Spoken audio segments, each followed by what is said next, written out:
Welcome in, everyone, to another episode of The Second Chances, brought to you by Cloaks and Capes, which you can find over at twitch.tv/Robbie_Landis. I'm good at branding. You can also find it live over at twitch.tv/ESKALIA, Escalia. Let's see, last time, our thank yous. I have to thank some people first. The first of which is Critical Role, who have designed the amazing, wonderful world that we are playing in, that of Exandria. Specifically, we are using the Explorer's Guide to Wildemount. And also to Reliquary Records, who has created all of the wonderful music you hear in the show here. You can find them on all the major streaming platforms. They are EMCA free and good for Twitch use. With that now out of the way, the Second Chances have recently just taken a quest from the Archmage of Antiquity, Elena Burnwhite of the Cerberus Assembly. It seems that an artifact known as the Heart of Icarus was stolen, and they think that it's being taken to the ruins of Shattengrad, perhaps used to unlock the tomb or the prison of an entity known as the Plague of Eyes. So they have begun their trek west out of Rexentrim to the small town of Yrrosa, before heading to the ruins of Shattengrad. Zana, the assassin under the employ of Mr. Black, has also been traveling alongside them-ish, and said that she would meet them in Yrrosa. I believe, other than that, the only other thing of note was that after 10 years since Lysandra left the Pallid Grove, that is Maeve's older sister, the last night as Maeve was going to sleep, she received a sending spell from Chandra, telling her to give up what she's doing and to go home. Maeve tried to get some answers out of her whereabouts, but she would not respond back and simply said that she was following her own path for once, that Maeve should go home. So, where we left, I believe that Rosalind and Hermia were just on watch doing their nightly training regiment, as Maeve just had this message. So Maeve, as you sit in the quiet under the moon and starlights, silence all around you except for the distant clanging of metal on metal as Rosalind and Hermia spar with one another. Yeah. Anything else you'd like to do? Yes. Not that it's going to do anything, so it's just more of a character making a decision. Sure. She is going to try to consult the Oracle. We'll roll for funsies. Even though I'm pretty sure the first time I made it was a fluke. So I have to try to make... What level am I? I believe Level you're all 5. So I have to make a 5? Yep. So I have to try to make a 5. Okay. Last time I did indeed make a 2. That was nuts. Nope. You guys want to know what I rolled? What? 69. Yeah. Nice. All right. So, closing your eyes and trying to focus on the power of your tattoo, your connection to the Oracle. Whether it's the Oracle that's stopping it, or just your mind racing with the fact that at least you know now that your sister is alive, who knows where or what she's doing. Fortunately not able to make that connection enough to hone in on the Oracle, maybe. All right. She kind of curses a bit before kind of sitting up and looking around. Are we kind of under an enclosure of trees, or can we see the moon? You can see the moon from here. Luckily the road to Yrrosa has been pretty fair weather. There have been some dark clouds sort of off in the distance, far to the west in the direction you're traveling. But for the most part, especially with it also being the middle of summer, laying out underneath the stars has been pretty easygoing so far. Okay. Sorry, am I really loud? I am loud. Sorry. For me, it's really loud. Okay, I turned down just a little. Okay, so what would she do? She doesn't really have anything special to do. She is going to, I think, just get a little distance from the group. She's not gonna run away in a huff or something like that. That's not her style. But she is just gonna take some distance and kind of walk over, look back at camp, see Luster looking very concerned, go run over, grab him, and just kind of lean against the nearest tree. And she's just gonna kind of quietly like do some of the ritual praying to the Moonweaver that she learned as a child. Yeah, easy enough to do.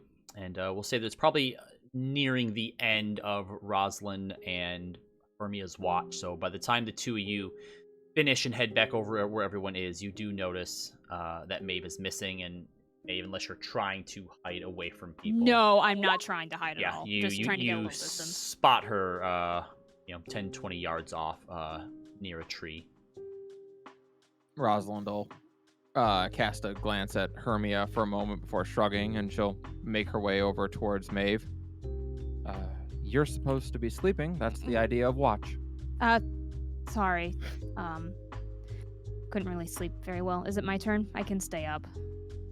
I think they were second watch, if I remember. Yes. I believe I was. I think they were, yeah. Yeah. Okay. Well, yeah, it's your watch. Bad dreams? No. My sister reached me. Right, and we don't like that. Or we do like that, yay? You don't have to feel any way about it. I didn't really know what happened to her, and she told me that I should just go home. Like, back to the Pallid Grove home? Like, leave what I'm doing with the Oracle. It's not worth it. Go home. Rosalind kind of scratches the back of her head. This is the sister you haven't seen in a bit, right? 10 years. Yeah, I know how that is. I mean, don't do that. No, but why does she believe in so little of me? Maeve, she hasn't seen you in 10 years. How could she possibly know what to believe about anything, especially anything involving you? She tried this, and she couldn't do it for some reason. What if she's right? Well, I mean, not to brag, but she didn't have, us. I guess I don't know who she had, to be fair. Well, here's what you can know for certain. They were worse than us. Yeah. Is it okay Is what okay? that I'm here and not her? She kind of rubs her neck a little bit. Well, I don't know her, but you're pretty awesome at what you do. You're definitely one of the more capable of us. So yeah, I'd say it's good that you're here. We've closed 2 portals. We fought demons. It's pretty sick. Not a lot of people can do that. Yeah. She was just so much better at everything. Better at the bow, much better at talking to people, much more charismatic, much better leader.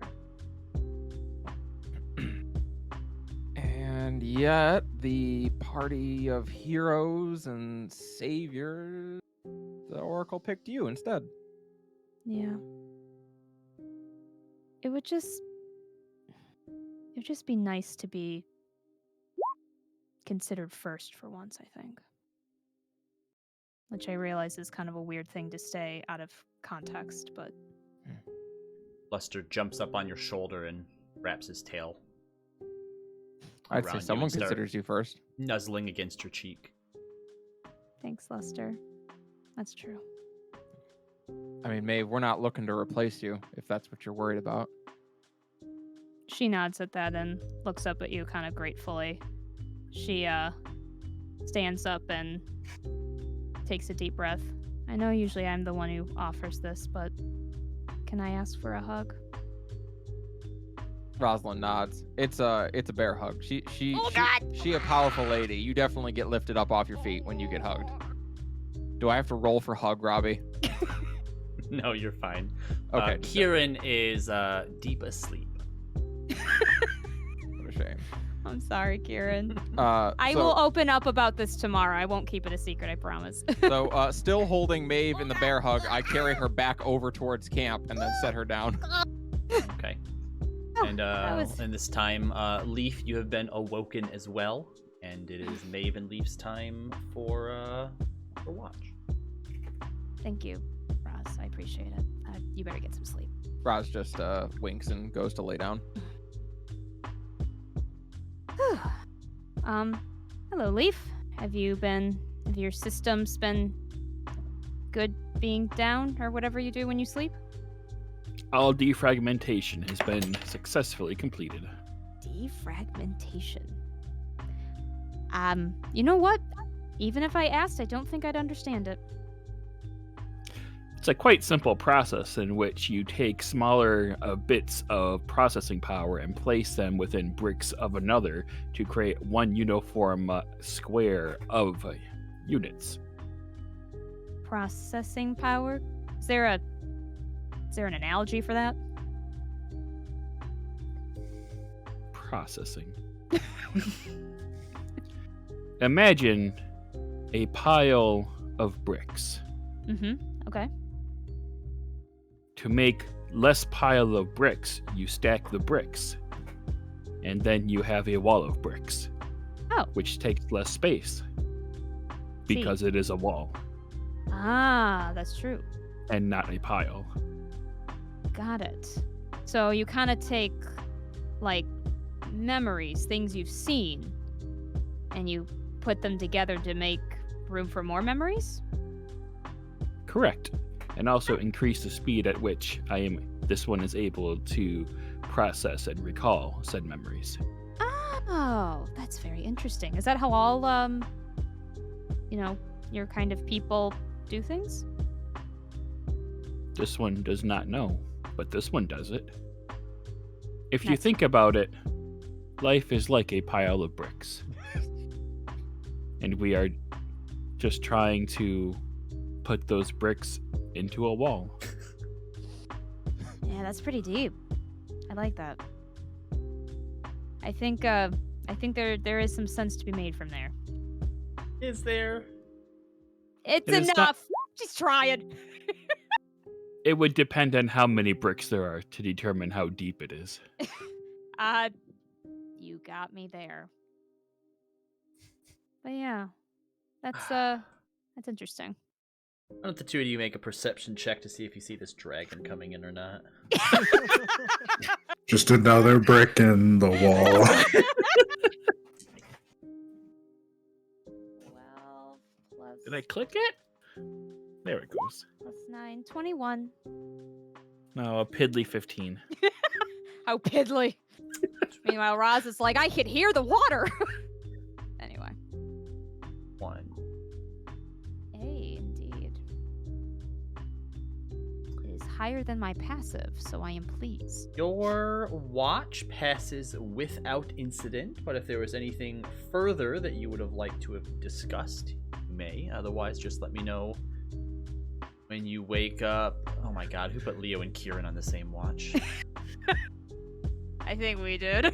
I think Because that they was- weren't here last time, No, so this is no. gonna be interesting. You know, Leo, that was actually Leo's decision. I remember this distinctly.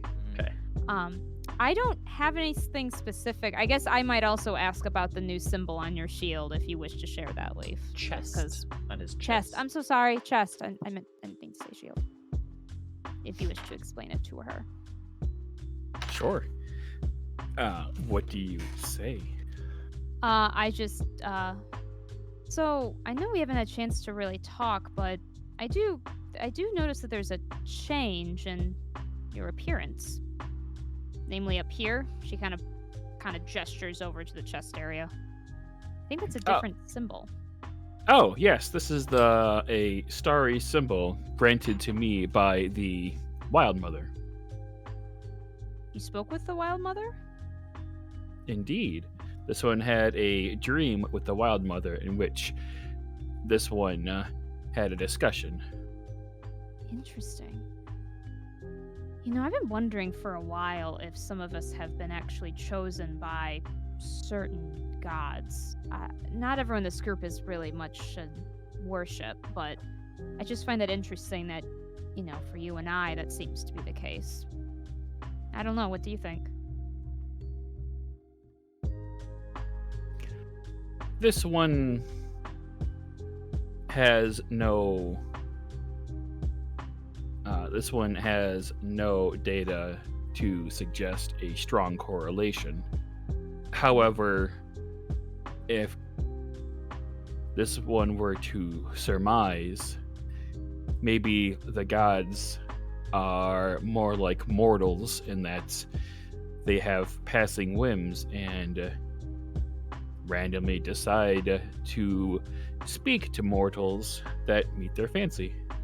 Do you think the Wild Mother had a passing fancy to speak with you? Perhaps. This one had thrown an offering into a lake for the Wild Mother. Maybe the Wild Mother is one for platinum. What led you to throw an offering for her in the first place? This one was mimicking what the children of Odessalo were doing. I'm guessing this must have happened at some other time. But, I see. What did It she... was about a week ago. Fair enough. You spoke with her. Did she charge you with something? A mission? Interestingly, no. This one believes that the Wild Mother was speaking in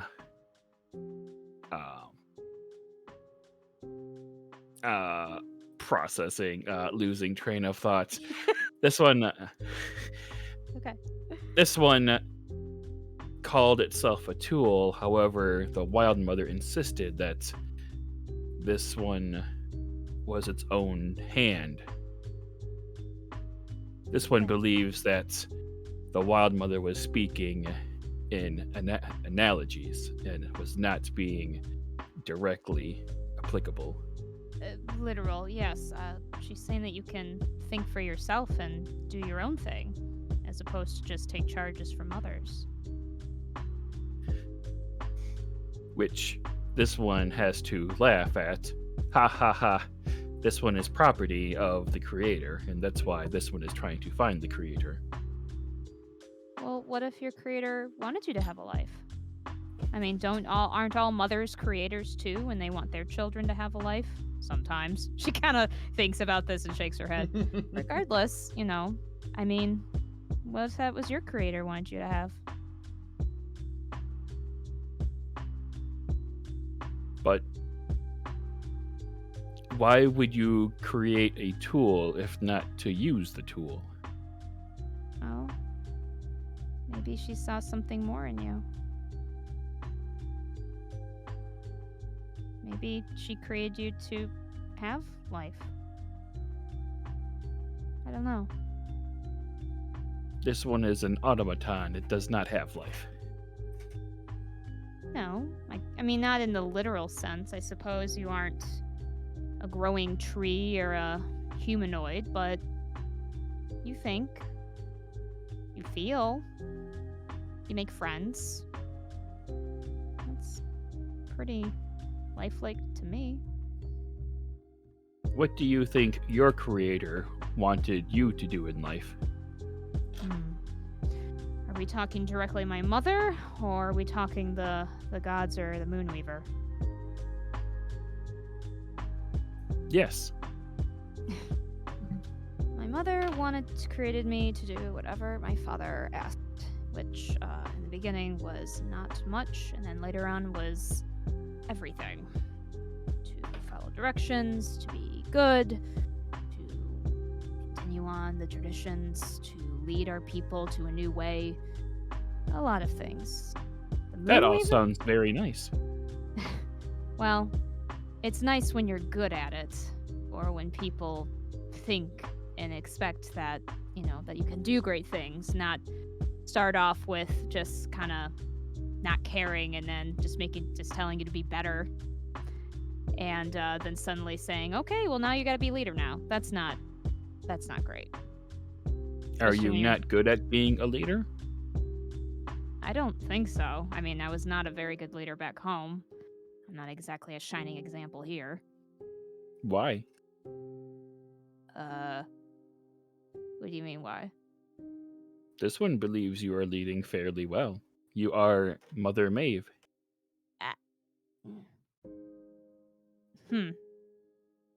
Well, that's kind of you to say. Lester jumps up onto Leaf's shoulder and nods his head. Thank you, Lester. Maeve just kind of blinks as if she's, and then she just kind of looks at you for a moment, looks back, processing, as if to just indicate to you what's going on in her head. Leaf just stares acceptingly. I don't know if I really believe that yet, but I appreciate you saying that regardless. How will you know that you are a good leader? What will be the defining moment that has turned you from a bad leader into a good one? Wow, that is a very deep question, Leaf. It is not as deep as a wall of bricks. Ha ha ha. Right. I'm sorry, that was a joke. No, it's fine. That's a good question. I think there's the answer I think it is, and there's the real answer. The answer I think it is when my family looks me in the eye and says that I did it. Maybe if my goddess came down and said, you did it. But I don't know. I guess at some point I'm just gonna have to believe it myself that it's true. Interesting. This one is detecting that you are deriving a lot of your own self-worth from those who are in a position of power and authority above you. What is this, psychoanalyzing? She blinks and shrugs. Well, yes. I don't think that's too unusual. Mayhaps this one can create a parallel. Go ahead. The Moonweaver, the Wild Mother said that. No, I'm messing up now. No worries. Perhaps I can create a parallel. This one's self-worth is not from the fact that it is a tool, but a hand that can direct a tool. And maybe your self-worth is not derived from those above you in authority, but from one's own self-confidence. You are probably correct. If only my self-confidence would just listen to that and actually take it in. But you're not wrong. And I'll try to believe that. This one thinks you are a good leader, Mother Maeve. Thank you. You don't have to call me Mother Maeve if you don't want to. I'm not sure where that started. It started when the question was, what would Maeve do? I see. Got it. Well, I appreciate it. And I think, for what it's worth, I know you are literally just spitting my own words back at me, but I do really think that I'm really happy that you're here with us. And definitely you are not just a tool to us. This one is pleased to be of any service that it can provide. Thank you. Oh, it's that time. We better get the others up. Leaf is going to walk over to Kieran and get up like 2 inches away from Kieran's face and then just start poking Kieran's chest Here it is, snoring loudly. harder.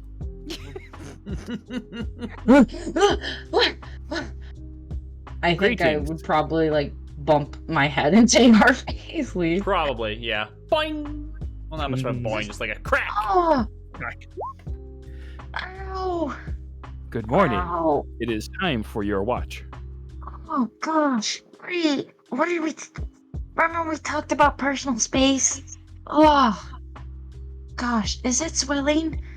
Is it swelling? Deception. No. Oh, okay. Thanks, bud. Thanks. You're welcome. Can And it I just wake sits up- down like right next to Kieran. Can I wake up Leo like a normal person? You can, yes. Why? I will gently shake his shoulder. Leo, it's your turn.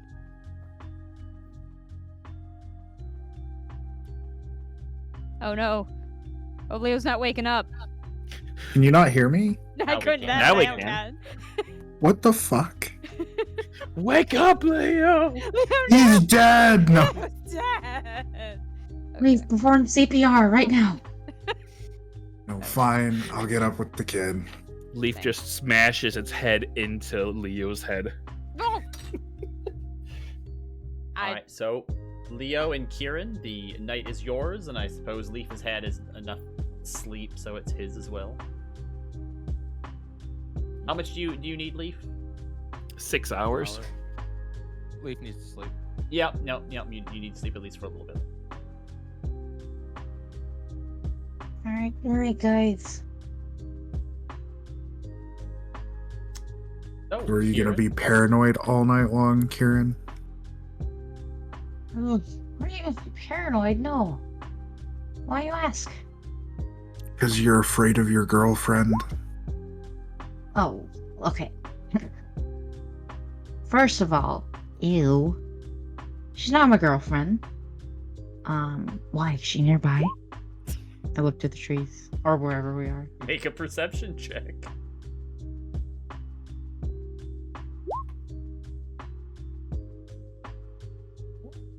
19. You look out past the light of the fire towards a few trees, all grass. Your rabbit run from the grass. About it. I haven't seen her tonight. The others haven't told me anything about it, so I think you're safe. Yeah, I mean, well, why wouldn't I be? It's not like, we're on bad terms or anything. You did apologize to her, right? Yeah, I did. So we're good. We're hunky dory. Why are you still nervous? I don't know. It's still awkward and still kind of I don't know. It feels weird that she's joining us now, and I know that she's one of us and all of that, but I mean, I don't know. Aren't you nervous? I mean, She's an assassin. She works for money. As long as we pay her, she's not going to kill us. Or Wait, are we unless someone paying else. Yeah, she gets a cut. oh, okay. Yeah, I Wait, guess that's fair. equal cuts for everybody. Yeah. Oh gosh. Unless you're getting more from Maeve. No, I'm not. I thought you meant like we were paying her to even come along. And I was like, what? No, she just earns with us. Yeah. I don't know. It just feels strange because after all this time of trying to find her and trying to talk to her, and then You being an asshole. well, okay. I wasn't the only asshole in this scenario. Okay, I tried to talk to her on or them on multiple occasions, and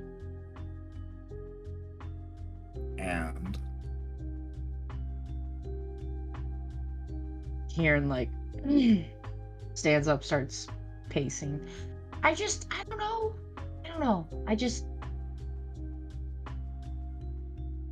Do you have a I just crush feel like on we have her? No, I it's think you have a that. crush on her. Oh my gosh, it's not that at all. No, I thought in the beginning that she would be, like one of you guys, a great friend, a great ally. And then, after spending so much time trying to hunt her down, and she's like killing people, and I know that it's her job and all those things, but Kieran, I killed people. A lot of people. And it was just for money. yeah, but did your killing open up portals and shit? No, Yeah. but like her job wasn't any different than mine. She just didn't. She deals with a high class criminal instead of the low class criminals like me.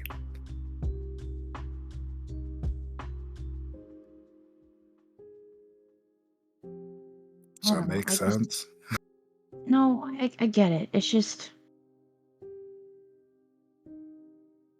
I just hope that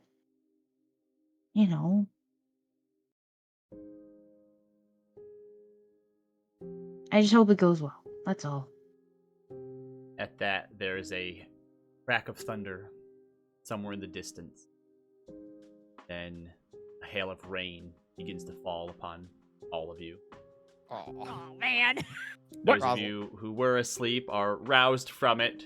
Why? Oh, come on!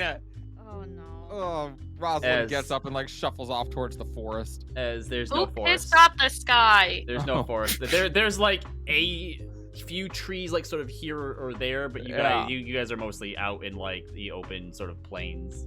All right, pile into the wagon. Jeez. That's a good idea. Let's go. You do have the wagon, yeah. Yeah, we'll pile into our wagon. All right, everyone Oh. get comfortable.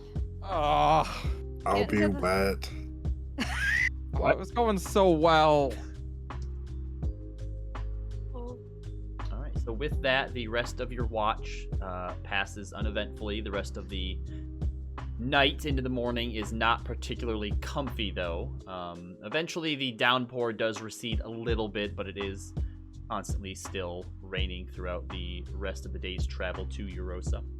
But it will take you about the rest of the day till sundown again to get there. So if there's anything that anyone wanted to discuss with the party, now would be the time to do so. Yeah, Maeve will just she'll go. I just want to tell everybody this because I don't want to make a big deal about it, but it could affect us, I guess. Just so you guys know, I heard from my sister last night. The only reason I'm really bringing it up is she was one of the original first chosen by the Oracle. Her words were kind of weird. She said that I should go home because all that I would have here if I continued this path was pain. I asked her to tell me where she was and what she meant, but she wouldn't tell me. So I'm not leaving, in case that matters, but I just thought you guys should know that. Are you sure it was her? It was a sending spell. It sounded like her. Message spell. One of the two. I'm sending it. Sending, yeah. If it was It a sounded message like- spell, it means she was in 100 feet of you. That's fair. No, it sounded like her. It's been 10 years, but I remember what she sounds like. Holy crap. Yeah. That indeed. Look, So, what does she look like again? well, I mean, Pallid Elves, we are a kind of paler, lighter hair. She's got pretty silvery blonde hair. It's usually cut short. Eyes a little more green in them than mine. She's got a scar right here. She points to like around her like eye across her cheekbone, down to almost her jaw. I assume that scar hasn't healed in 10 years. It was pretty nasty when she got it.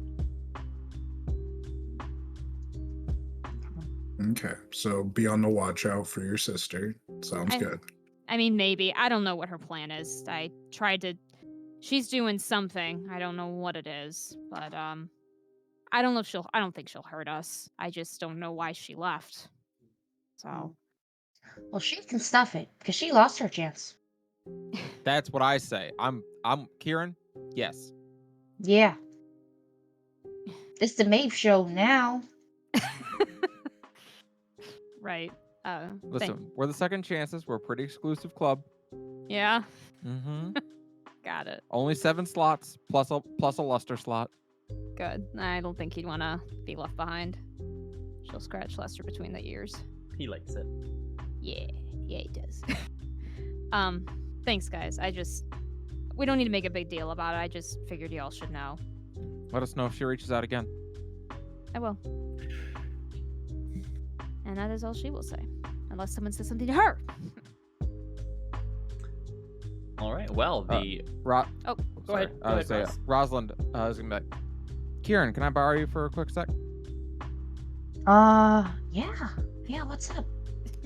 She'll just hop down off the back of the cart and let the cart get a little ahead so she can talk to you privately. mean, you guys can imagine. Oh, that's right. We're talking our head. I'm never gonna get used to that. Oh, you're right. You're right. Hold So on, I like the idea that now that you're probably at this point fairly dry, you and Kieran both hop down out of the wagon, splashing into the mud before Maeve is like, you can just talk in your heads, and then you grumpily crawl back up into the wagon. That definitely is what happened. I have to redo my makeup now. God damn it. Apologies. I can't help you with that. I don't know anything about makeup. We should do a makeup. I don't. That. Just for fun. Just that- for one night. This that is in was your more heads, right? Yeah, exactly. Okay. That was more Mira's specialty. She knew how to do all of that. It's familiar to you. Come on. I'm not what you call conventionally attractive. Roz, are you kidding me? I wish say it out to everyone. I'm like, guys, isn't Roz hot? Yes. What? Yes. Ross turns red. She's got a perky set. Oh my Oh my god. goodness. All right, everyone but Leo. Everyone but Leo. Yes, she you're- is. Yes, you're plenty attractive. Are you worried about your looks? Roz looks like she wants the world to open up and swallow her right now. I say in your head, see, you're Rosalind's gorgeous, body girl." temperature does not appear to be elevated. Oh. Wait, Maple pat her nope, shoulder. nope, it's going up. Maple pat her shoulder. It's Okay, okay. that's fine. It's fun. Not what I want to talk about. Oh, okay. Sorry. She takes a moment to get a hold of herself, and then she thinks towards Kieran. So I noticed the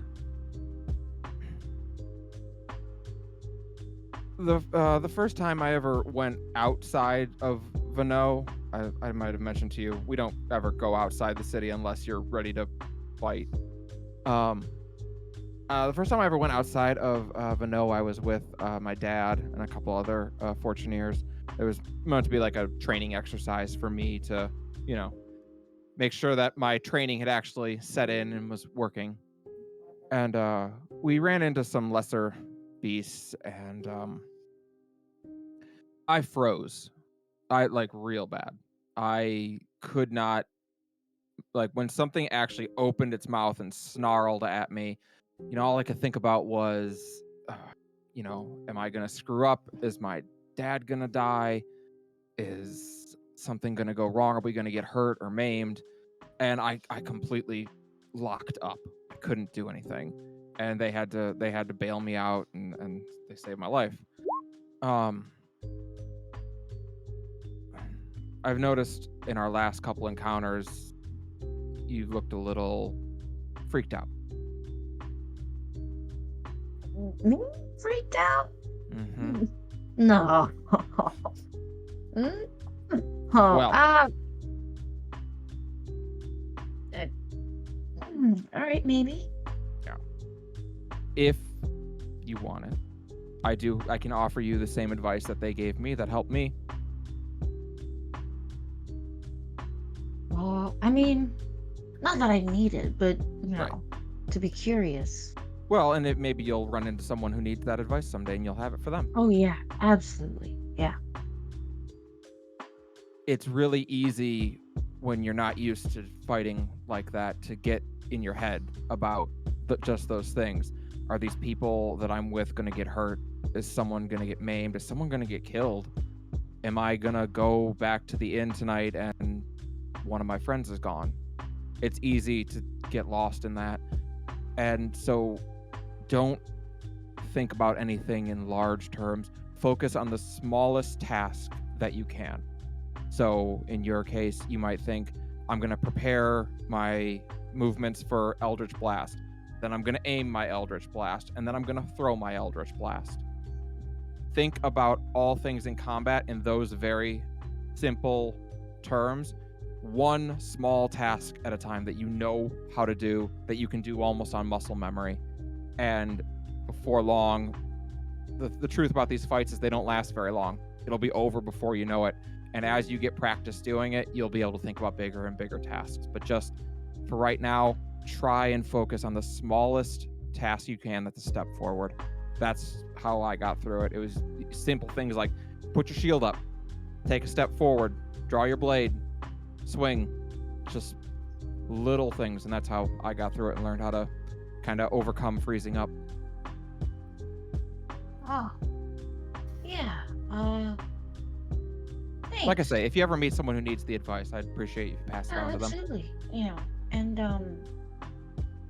and not that this is me, but sometimes folks they're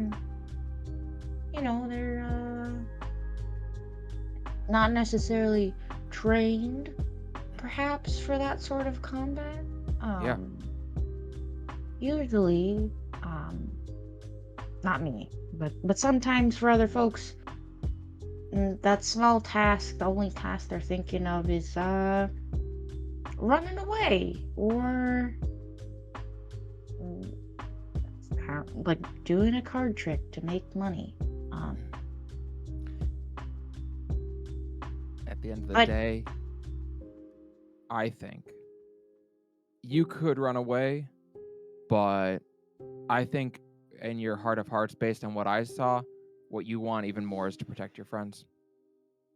You could have just completely fled. Instead, you summoned something to go over and help me, even though I told everyone to go fight the other blood toad. You sent someone over to help me. That was pretty cool. Oh yeah, that thing. Yeah. Yeah. Thanks. Honestly, that one I wasn't even thinking. It just kind of happened. I mean, that's good instinct. Instinct's a powerful ally. Yeah, I guess it is. Thanks, Roz. Not that I need it, but Of course not. I appreciate you checking on me. Roz just nods and smiles and kind of leans her head back against the canvas. Also, I have this lovely palette in mind for you. I'm thinking something sort of what's that god's name that you like, Changebringer? Evandra? Yes. I'm thinking something in her colors, or maybe yeah. We'll do it one night. Don't worry, it's coming. Roz thinks about it for a moment before finally she nods. Okay. I'm curious. All right. So with that, you all continue on towards Yrrosa. About an hour out, as the sun is getting ready to set, as dusk is getting a little bit closer. Yeah. Clouds begin to part and the rain finally lets up. As you approach, you realize it's probably the smallest of the towns you've traveled to yet. Even the humble fishing and logging town of Odesilo looks massive in comparison. But sitting nestled between the fork from Pride's Walk Road and the Haven Path Road, Yrrosa is mostly just a collection of taverns, inns, liveries, and stores. As you enter, you see ramshackle wooden domiciles lining the muddy streets throughout the town. Main roads, if you can call them that, seem more improvised than planned, and most of the older buildings are in varying states of disrepair. Further in, up a gradual incline, you do note a small neighborhood of wealthier design, but still nowhere near even what you saw in Odeslo as far as an upper class goes. And a few blocks in is an open clearing with a large statue to Moradin, the Allhammer. And you see a sign marking this small sort of area as the Allhammer's petition. You also notice other small shrines dot the holy place under the shadow of Moradin, with mostly lean-tos and tents providing cover from elements. I would also say that probably Leo, Rosalind, and Maeve. Something else that you notice, a curiosity of the city, is that the local law enforcement, while there is a Crown's Guard presence here, you also see that each sort of grouping of them seems to be mirrored by a mercenary force, with the mercenaries actually outnumbering the Crown's Guard probably about 3-1. The town at this point after the rain is muddy, several puddles and mud littered all about. But with that, the sun nearly going down, you are now in Yrrosa. Roz looks at it and is like, people live here? Actually, you know what, Roz? It bears a striking resemblance to Cheapside. Right. She's more like, there's no walls. No. People live here? Yes, they do. What do they do when beasts attack?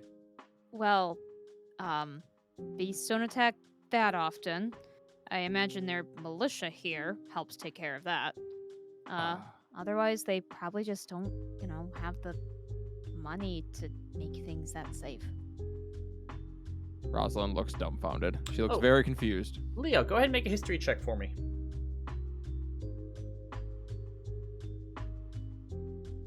I'll actually give you advantage on it. Thank you.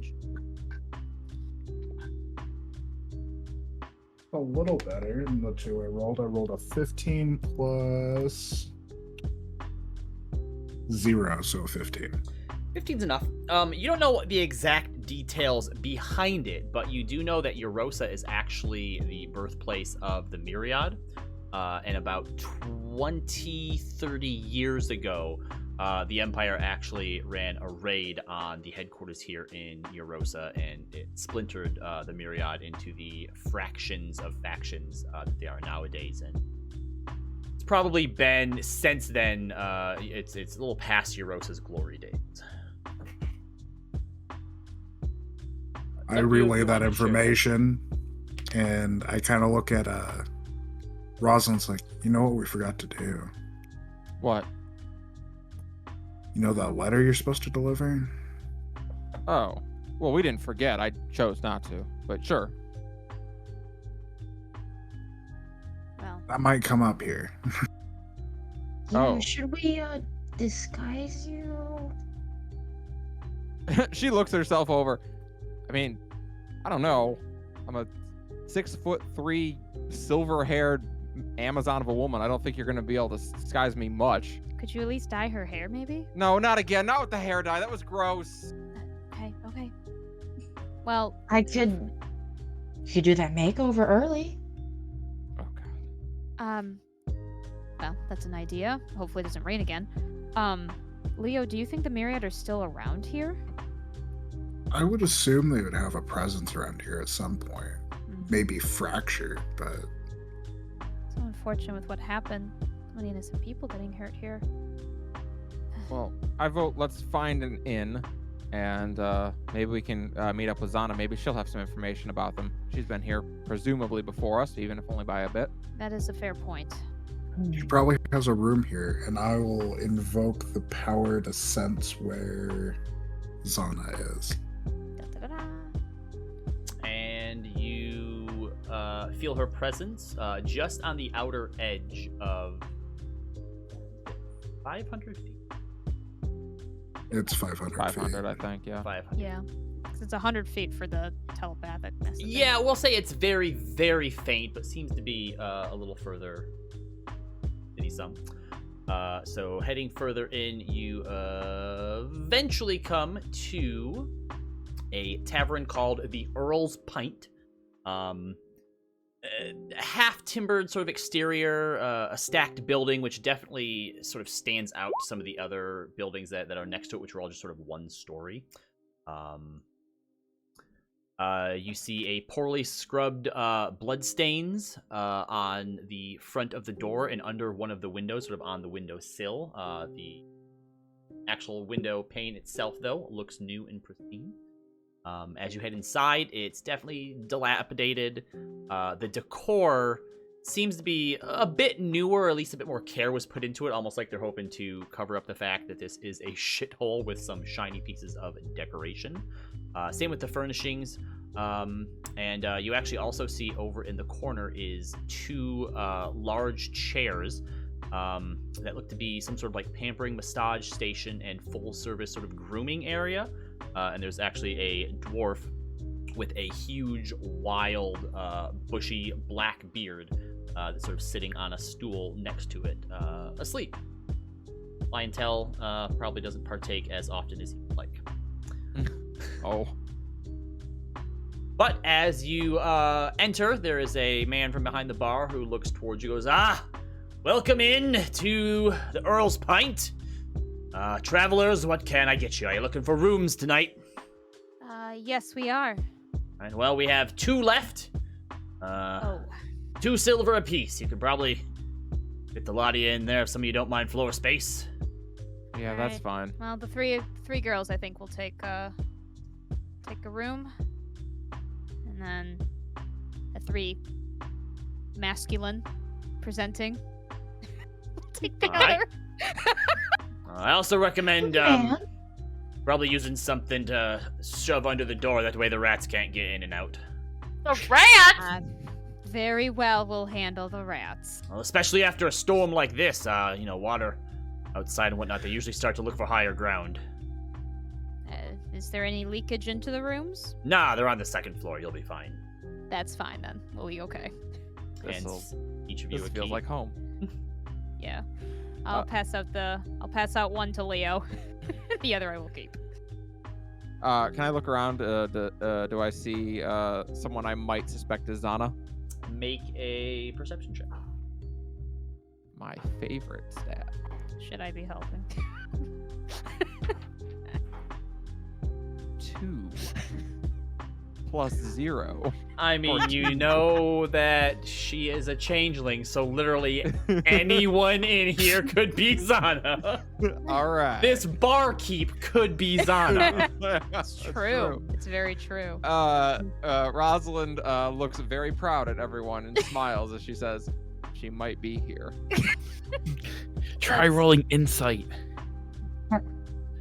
Can I take a peek, Robbie? You may, if you'd like to look around. Is this, you said perception? Yep. I'm gonna use an inspo.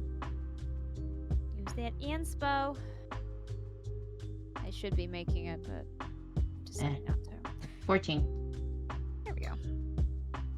Taking a look around, especially with your sort of unique connection with Zana, the traits that the two of you share, no one in here looks particularly familiar or is giving you any sort of feeling that she's down here.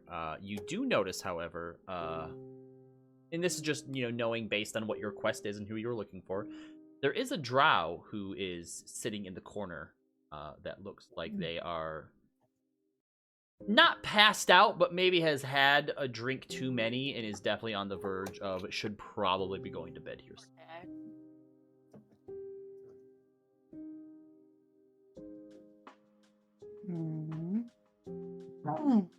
I just say to Leo, I don't think Zana's here. That fellow over there.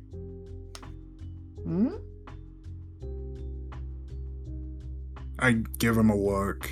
Are we still at the bar with the barkeep? Yeah, he's gone off to, wash some mugs or deal with some of the other clientele. I would have said that in my head too. Or Yeah, that makes sense.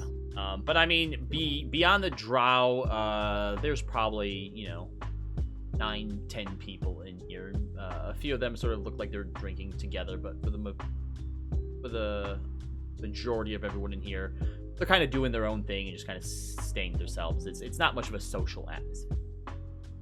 Okay, well, I'll go up to the barkeep and I will slide him another 2 silver and ask him a question.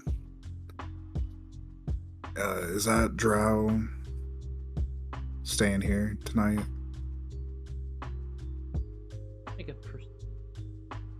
That doesn't sound weird at all. It sounds totally weird. You can borrow my persuasion if you need it. I mean, to be fair, that's how this works.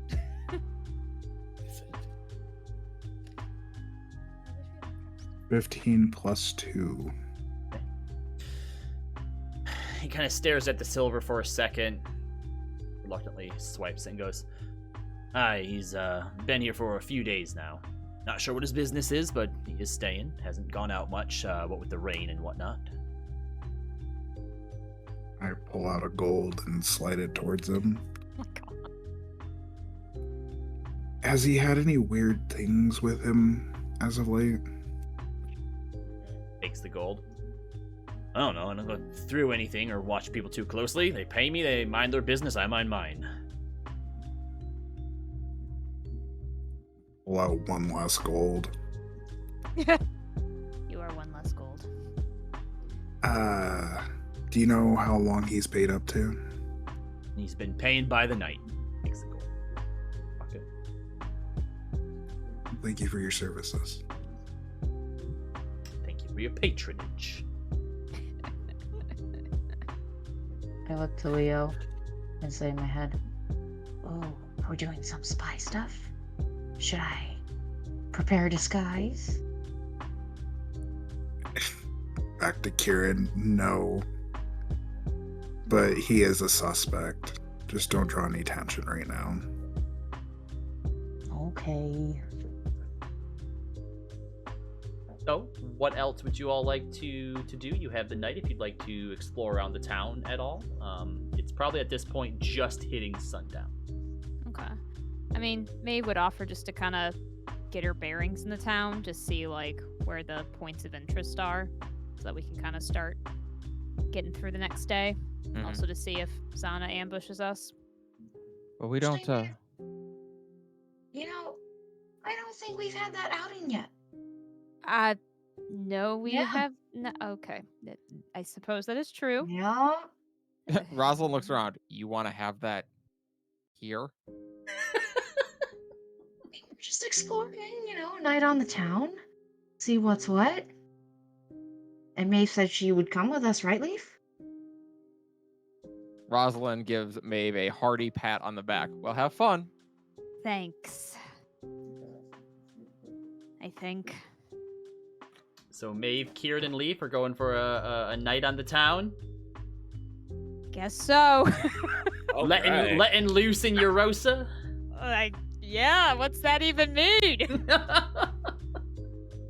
All right. I'm gonna tag along, but not like with the Oh, group. come I want to on, just no. sneak around behind them. Okay, if that's the case, go ahead and make a stealth check for me.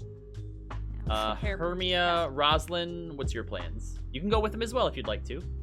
What are they doing? They're going to party. They're going to have a night on the town. Where are we gonna party?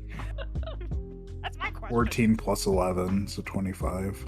Okay, I don't think my that's passive. anywhere near anyone's passive perception. No. It is not. Rosalind is going to go sit at the bar and get an ale. Okay. It's still raining outside. No, the rain has No. stopped, but it is super muddy out. Hermia's gonna sit next to Roz. All right. Sweet. Roz will say whatever swill you have is fine. She doesn't care. All right. He gives you the bottomest shelf, which you're pretty sure is just watered down. Watered down? What? Yeah, Ale. water down. Oh, great. She gives Ew. a look to Hermia. It's the equivalent of Bud Light. Yeah, piss would have more flavor. No. Ugh. It All probably right. is. Rosalind gives you a look that says, "It might be." And the bartender says, "Only if I don't like you, so don't get on my nerves." Gives a thumbs up. All right, so the rest of you head on out for a night on the town. There is not a whole lot here. Outside of the Allhammer's petition, which at this point, this late does seem to be pretty cleaned out. You do notice that there is, what's everyone's? I think as a group, you actually have pretty high perception. So kind of walking by, you do see there's a couple that's near the Morden statue praying, leaving offerings of some sort, and then just kind of like meandering from one to the other. Doesn't really seem like they're doing much, like maybe they're not really sure what to do. This is their first time or whatever. You do notice a tabaxi. Leaf, give me a perception check. Perception rolling now. 21. You think you recognize this tabaxi? White, sort of dirty fur. Like to get closer? Yes, I would. All right. So as you are passing through the Allhammer's petition, you watch as Leaf kind of stops for a minute and then begins to walk the direction and into this sort of it's not quite a park, because parks have like trees and nature and stuff. But for all intents and purposes, it's kind of sort of large, cleared sort of park-like area in between here. Is there grass or is it all mud? There are patches of grass. Perhaps had it not just rained for potentially several days straight, there might be more sort of like of a grassy area. But for now, it is mostly mud and water. But as you get closer, she kind of turns to face you, and both of your eyes light up in recognition at the same time as she goes, "Oh my gods. If it isn't like an echolyptic amplification of fauna and flora, you can call me Leaf!" And she runs up, and you guys watch as this white tabaxi with red eyes, soft spotted white fur, a little dirty probably from traveling, tall too, 5'9", well, I guess not compared to what you're used to with Roz, but taller.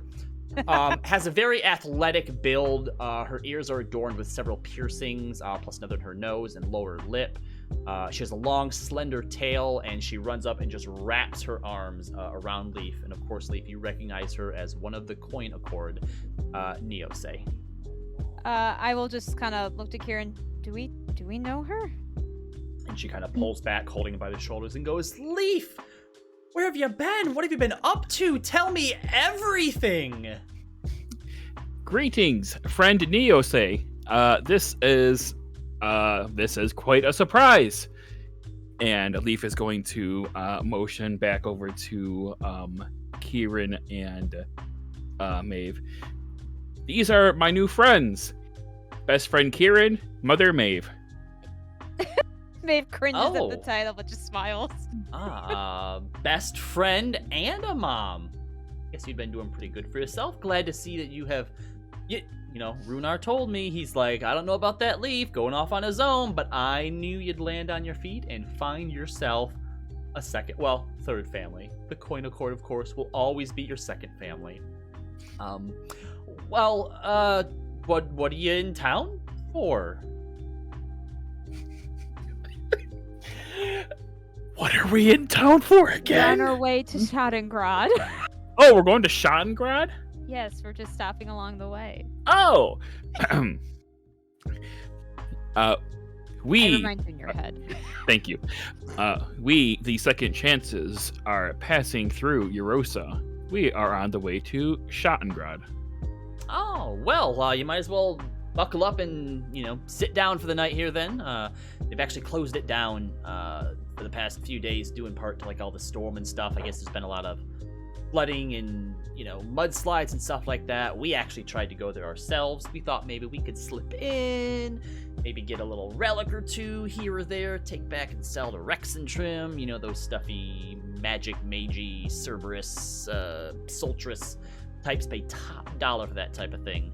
But unfortunately, Jekyll and Olan weren't able to really find a way in, on top of the fact that they keep it pretty locked down. So you might have to wait a day. Wait, hold on. Now, I don't mean any offense by this. All right? Obviously, you could do your own form of digging, turn it into whatever it is that you turn into. Giant, like, mole rat or a badger or something. But as far as your best friend and your mommy here goes, you don't really have the arms for, like, hard work they do. You have your own posse together? Is that what this is? You put together your own cone of cord leaf? Kieran just like saunters over. He's like, oh, buddy, who's this? Sorry. Proper introductions. Best friend Kieran. I am Neose Coin. It is a pleasure to meet you. Leaf actually traveled with me and my family for a bit before we parted ways in Rexentrim a few months ago. Oh, I see. Yeah, well, I mean, look at Leaf, like, we're our own group. We're the Second Chances. Look at that. That's right. It's a cute name. There are 3 more of us still sitting at the tavern, the Earl's Pint. We actually, there's a place a little bit further up towards and she uses air quotes, the richer district. The Floral Farmhouse is actually where we're staying. If you wanted to come for a drink or two, I'm sure that Rugar and the rest of them would love to see you. Indeed, that would be most pleasurable. We are... And Leaf holds up its arms and does air quotes, except it uses all of its fingers. On the town tonight. Yes, Well. Kieran, I know this was kind of the thing that you wanted to do. Look, if you have a plan, if you're doing your own thing, don't let me stand in the way. Didn't mean to, hijack your night or anything. We'll probably be here for another day or two while we decide if we wait for the ruins to open back up or if we're gonna head somewhere else. It's kind of been a bit of a bust here lately. Although, do keep in mind, it's been a few days for the rest of the Empire, but due to the storm, Yrrosa, the city, has actually put off the Artisans' Fair until the rain passed. So as soon as the weather clears up, that's going to be going off. They might make a little bit of fun. Probably a bit of coin, to be made there. But yeah, maybe... It's a yearly sort of celebration of artisans in crafts and craft fair, essentially. Sometimes they do little games and whatnot, too. But that could be fun. Maybe we can meet up tomorrow for that. That way we don't get in the way of whatever it is you're doing on town tonight, which, if it's your first time in Yrrosa, you have a few options. There's drinking. You can go someplace to drink. There's getting drunk. You can drink some more. And then there's probably a few more bars you can go into to have a drink. One of those small towns. That sounds very promising. Well, festival certainly sounds fun, but Kieran, I will let you take the lead. Of course, Leaf, if you'd like to meet with your friends, I certainly don't think we'll stop you. I mean, Kieran, Mother Maeve and best friend Kieran, you're more than welcome to come along as well. She's trying. It's so lovely to meet you. It's just, we just got out and we just wanted to, explore for ourselves and see what the night has. Like I said, explore I fast. would hate to get in your way and take that away from you. So, Leaf, you know where we are. It has been a pleasure to see you, and she gives you a hug, Leaf. Best friend Kieran, it's been a pleasure to meet you as well, and she goes and for a hug to you as well, Kieran.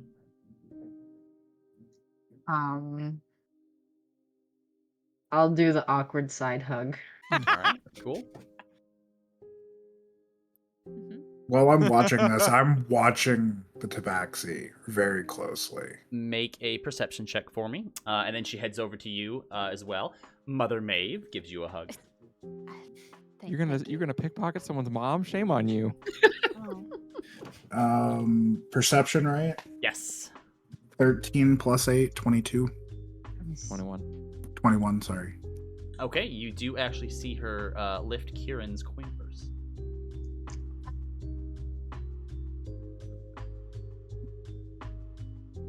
And after the hug of Maeve, she waves to you, leave, and she heads up the street. I follow her. Okay. Query, best friend Kieran. What else are we going to do tonight?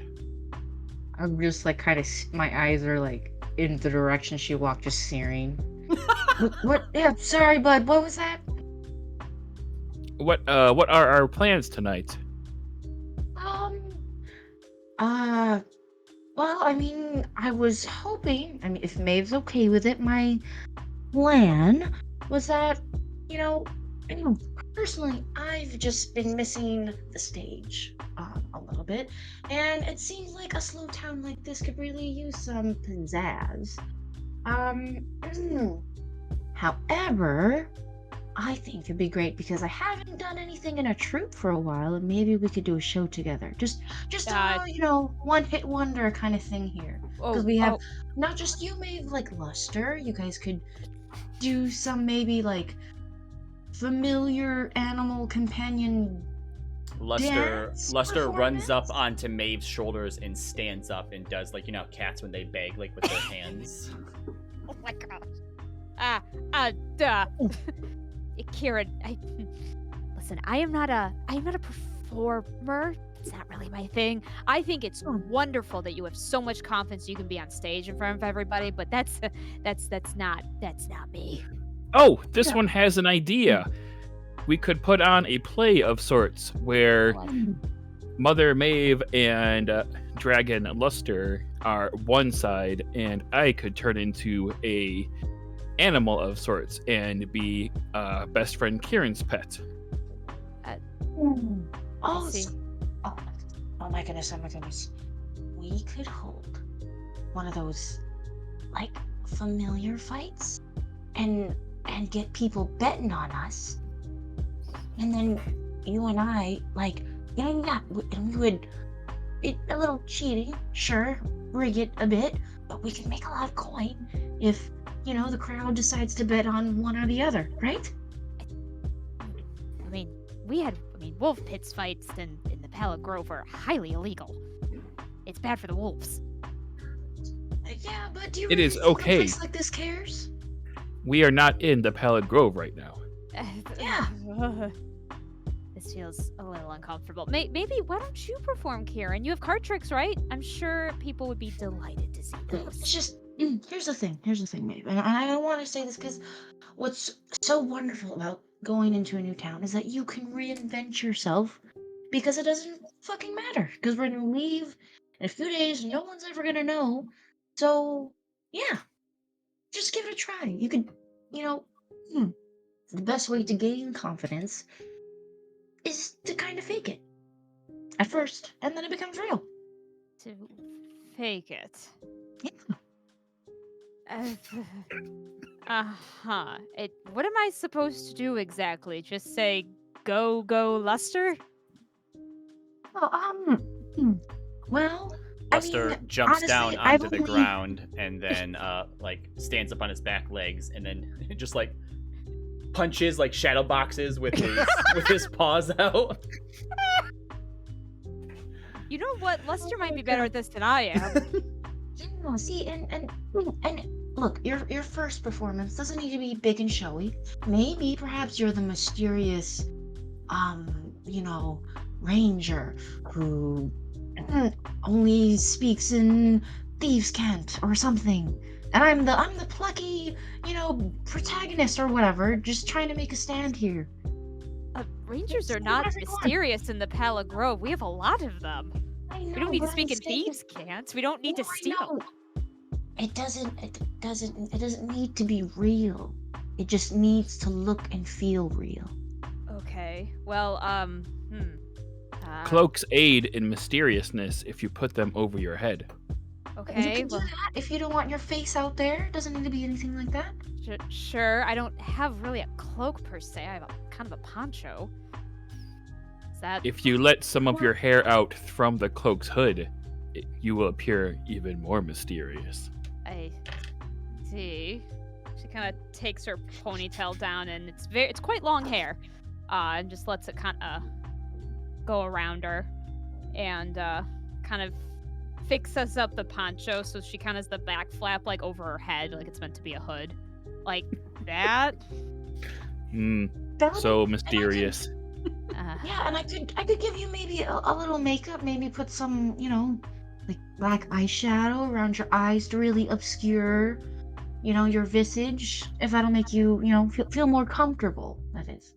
Sure, if I'm already pretending to do a pit fight with my Drake, we might as well go all the way, huh? Oh my goodness. Leaf, what are you going to be? What would my Is there anyone in the space that we're in right now? Not really. The other couple that you had saw near the statue of Morden have left at this point as well. But you also can start looking around. I assume you're going to want to find a place that would potentially allow a pit fight to happen. So go ahead and roll an investigation check as you look for a particularly seedy bar. Meanwhile, Rosalind and Hermia, what would you like to do?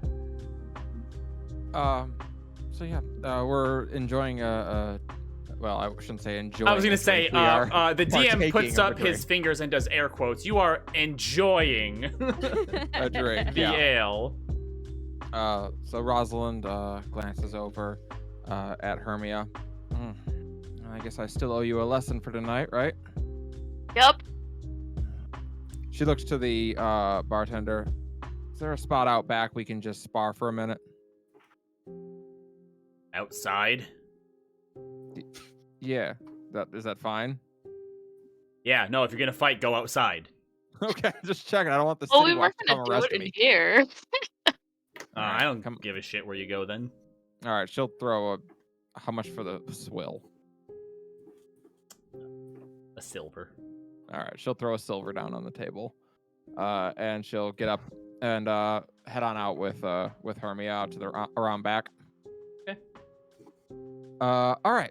So when she gets out there, unlike usual, when she gets her sword up to actually spar, she kind of plants her sword down in the. I assume it's still pretty muddy. Yes. Yeah. Okay. So she plants her sword down in the mud, and she starts unclasping her armor and taking off her armor. What are you doing? Well, we're gonna try it a little bit differently tonight. She slings her armor over whatever pole or branch she can find, basically something so that her armor's not laying in the mud. Yeah, there's like a few empty barrels and like broken boxes out back. Okay, great. So she'll put her armor down on that. Box breaks and your armor falls into the mud. God damn it. So she'll nod to Hermia. All right, fists tonight. Come on. Oh God. Oh boy. Oh right, God. Your I'm not gonna get anything. Yeah, my power comes from my sword. Your my sword plus actually everything is gonna be gone. actually offers you a bit of encouragement and goes, "You can do this, Hermia." All right. Don't worry. The sword just wants to see Hermia get punched in the face. It does. It's just a lesson. All right. Come here. Sword I want also you to- says to you, "She's bigger. That means she's slower than you are. Okay, Get her but out. not very fast. Move around." I want you to punch me as hard as you can. Oh God. Trust me. This has a reason. Go ahead. Oh, as hard as you can. okay. I just want you to make a strength check. If she's not trying to move, easy enough. No, to she's hit. not. She's not dodging. She might tense up a little bit to hopefully absorb some of it, not get that wind knocked So out of her. But... Go ahead and roll a d20. Add your strength mod. Okay. I think it's 0.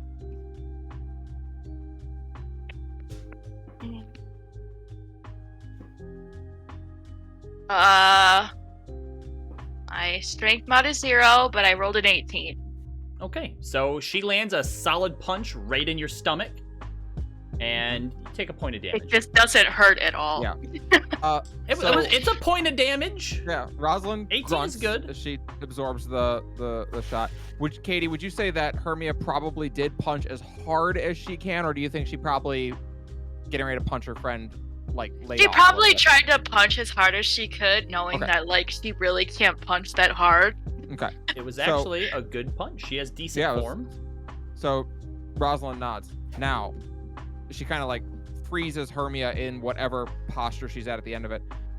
Because you punched as hard as you can, you're off balance. If I don't go down from that punch, I'm going to haul off and clock you in the head, and you're going to be pretty defenseless. I mean, that sounds about right.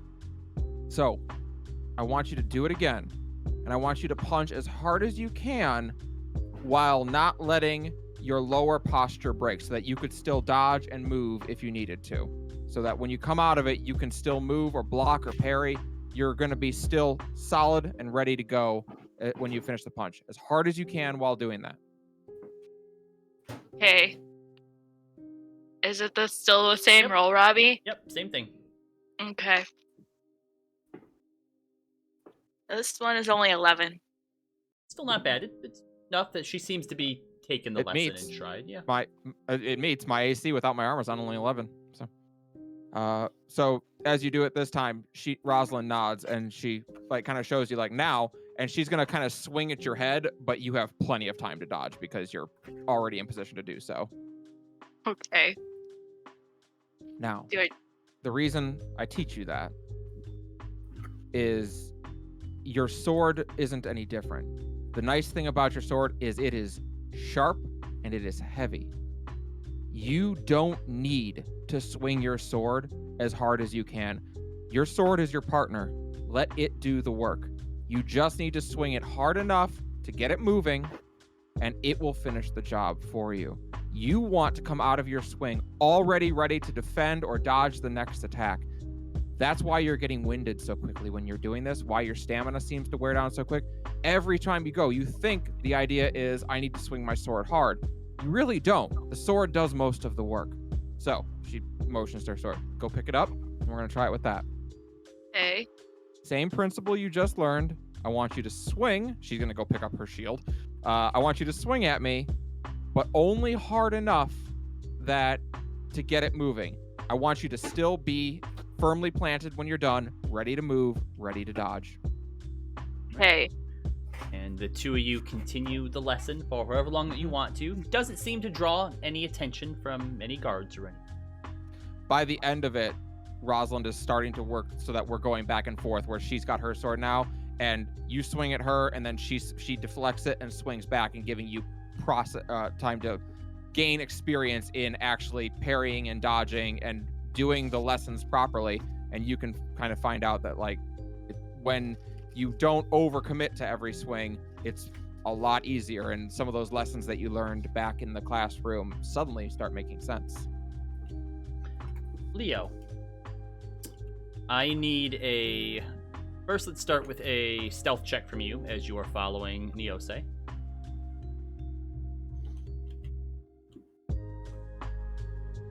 Dirty 20. Or no, not dirty 20. 23. Okay. 12 plus 11. And then I need a perception check from you.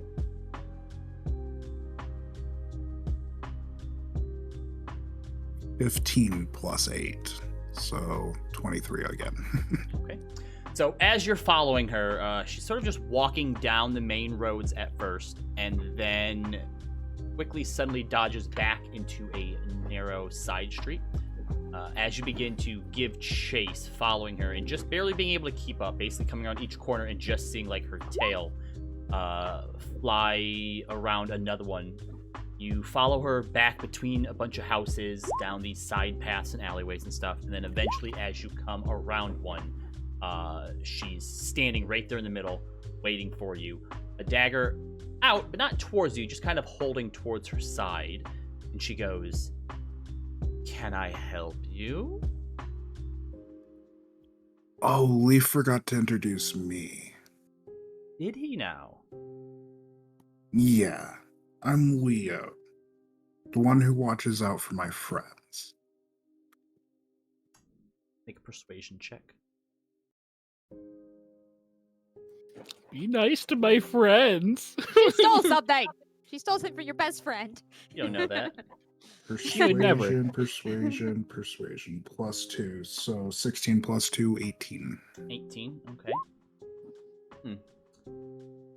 If you're really Leo's friend, what's his catchphrase all transformed into an animal?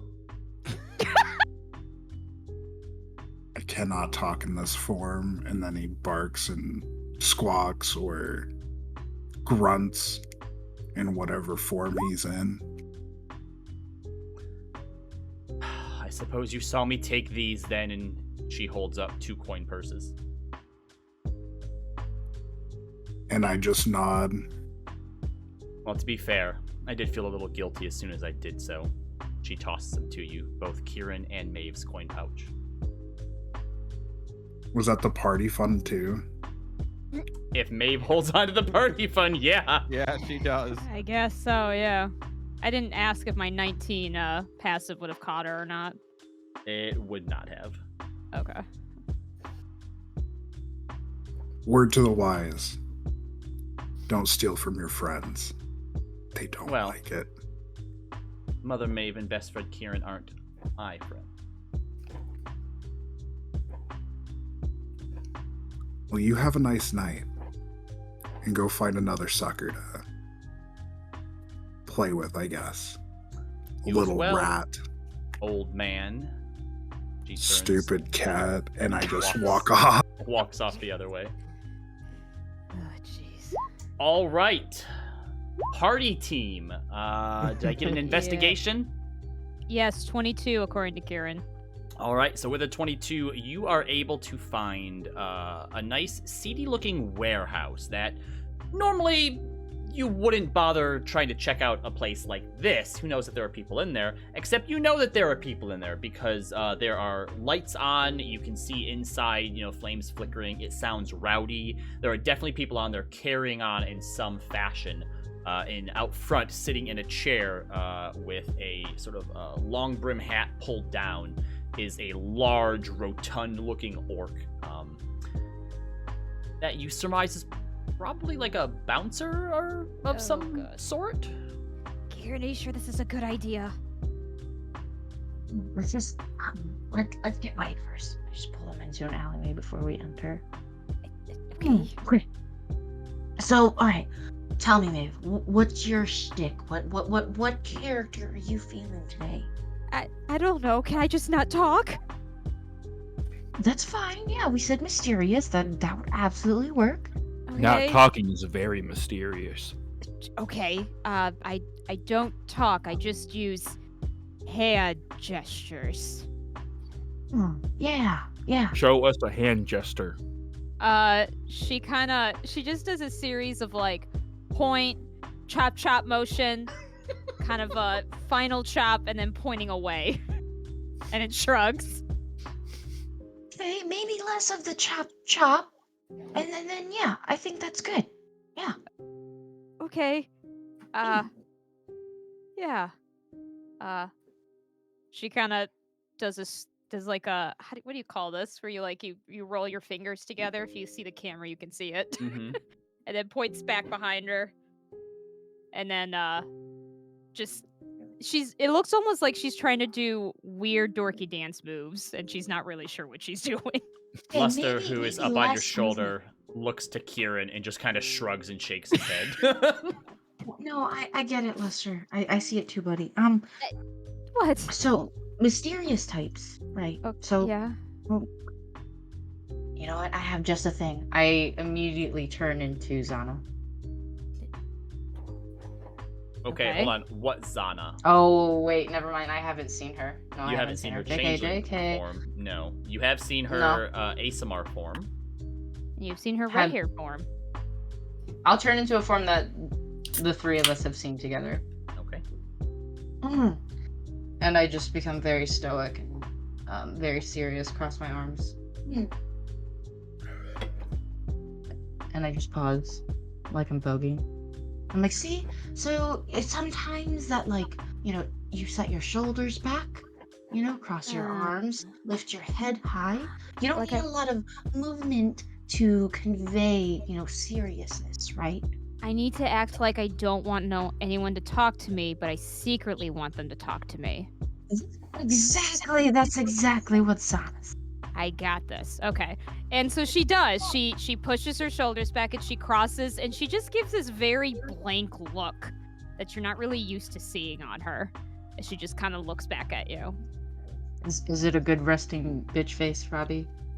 It's make a performance check, Maeve. That's a nope. Pretty sure I have +0, right, to performance? I do. Okay, so We're just gonna click on this because there's no way it's gonna be good. 13! It's not bad. It's not bad. here we go. Right, Leaf? Looks good. So mysterious. Like She who kind of thinks she so? cracks. You think so? Oh, no, that's good, that's good. So just maintain that, and you can still do the motions, but, imagine that it's still in that persona, right? So Yeah. less, wacky movements, more refined, restrained. Okay. I get it. I think. Yeah, you got this, you got this. Okay. Database updated. Now, mysterious Maeve. Oh boy. All right, now it's our turn. So, buddy, what are we thinking? So, you're not gonna look like Luster, because you're gonna look like you. What animal are you thinking, bud?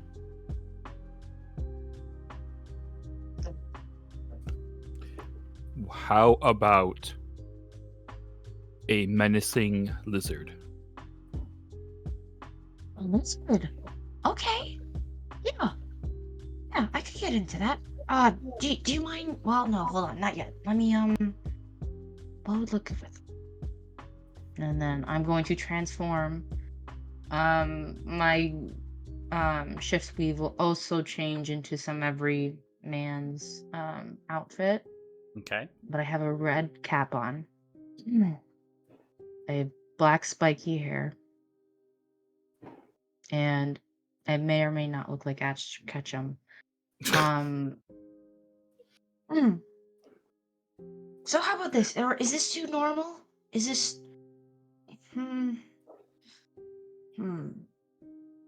Looks like you got to be the very best. Does this? Would a mechanical looking lizard look like that's my companion? Perhaps you would prefer a fat, plump rat? Oh. Yeah. Like how big we talking? Like 2 feet tall. oh wow, that's a big rat. That is terrifying. So okay. So I can do this one or turn again and I hunch over into this crotchety old man. With a black cloak. I'm like, how about this one? And I'm like, go attack. Maybe not. No. One day. I transform back into the last one. All right, back into Kieran Ketchum. Yep. All right. So with your, so do you turn into a rat or a lizard, Leaf? I'm gonna turn into Leafachew. Great. Okay. Pikachu. So with your That's what it was. your Leaf Rat and Luster and Mysterious Maeve and Kieran Ketchum. Oh! I love seeing Robbie's reaction. Like, I have to DM this, unfortunately. When do I walk into this shit? You don't know where they went. Oh, You went I mean, off to follow Neose. You don't know where they are. I thought they were doing it at the same spot that we left. Nope. And you could try to search for us, I guess. You could try and search, although you have used up your radar sense for the day. Yeah, it's a small town. I can look for him. Give me an investigation check. Or survival, if you want. Either one. Brainstorm idea.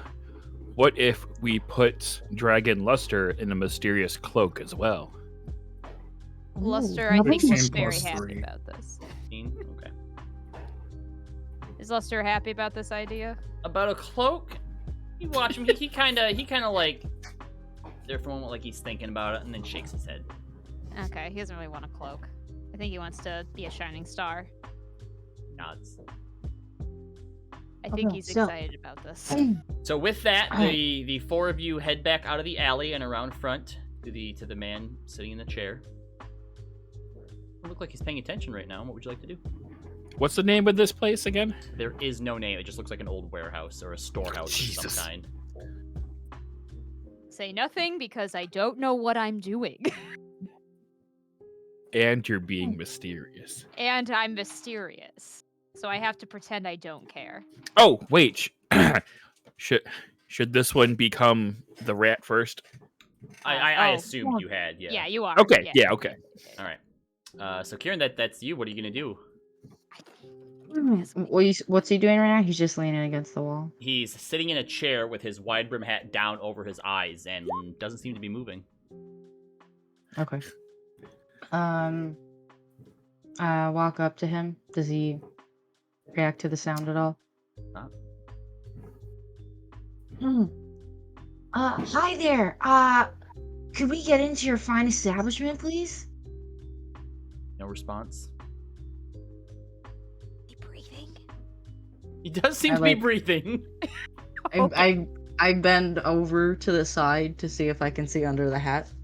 All right, you look under the hat, and he looks to be out cold. And it's at that point you notice that his arms are crossed, but on the other side, loosely hanging out of his hand, seems to be a nearly empty bottle of whiskey. Hey guys, I think we're all good here, so I think we can just go right in. Oh, very well. This is weird. The guards are not very good. No, this will be easy peasy. Okay. Okay, so I'm gonna go in first, or no, maybe, you know what, Maeve? You go in first, okay? What? You set this, because we can't look like we're coming in together. Otherwise, it won't work. Okay. Squeak, squeak. I'll be on the left side. Yeah.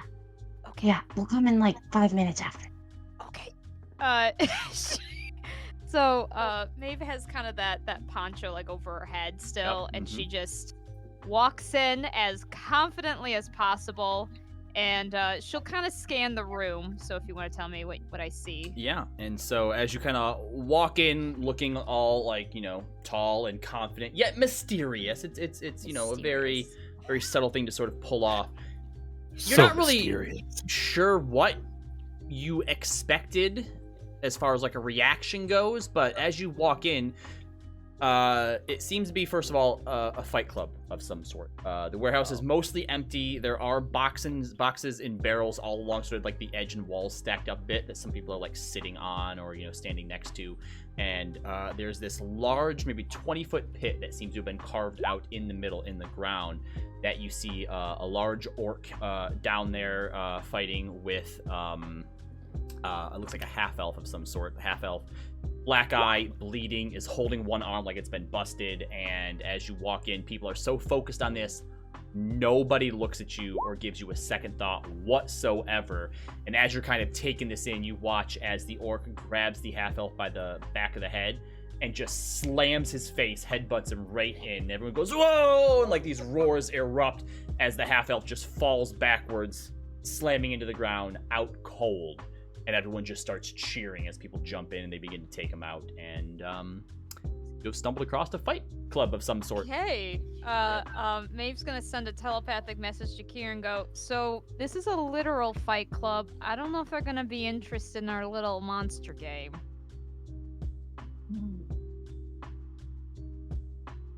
No, well, here's the thing. Sometimes, The people don't know what they want till they see it, right? Okay.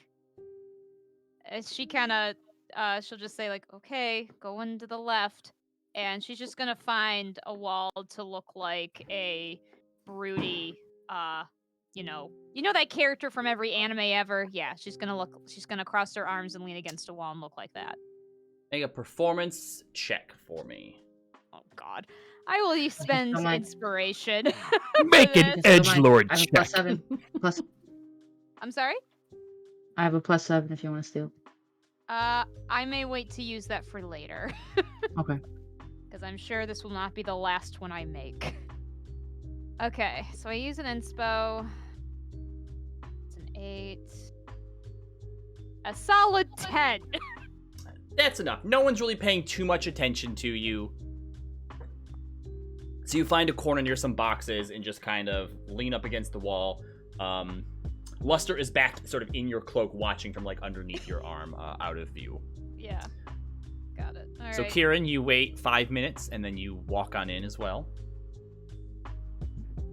Yeah. And you are greeted with much the same sight. No one really seems to be paying much attention to you as another fight seems to be going on. That same orc is down in the pit now, fighting against this really sort of rotund-looking, stout dwarf who's a lot faster than you would have thought for his size. The two of you watch a little bit longer.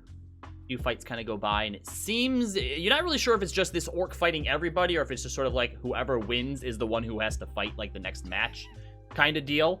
But Maeve, I think this is definitely your first experience with this sort of thing. Kieran, you've probably been into something like this before. Yeah. You've maybe even been like, you know, the announcer, the MC for something like this. Who knows? I'll leave that up to you. Yeah, I there is- introed. Yeah. There is sort of a makeshift bar in the back as well, and you all see that that's where people seem to be putting their bets in as well. Yeah. It's just trying hard not to show the cringe. It's just like, oh, it's gross. I'm gonna telepathic to both, one at a time, Leaf and Maeve. I'm gonna say, I'm gonna see what the situation is as far as, securing a spot in the line. and I head to the bar. All right, be safe.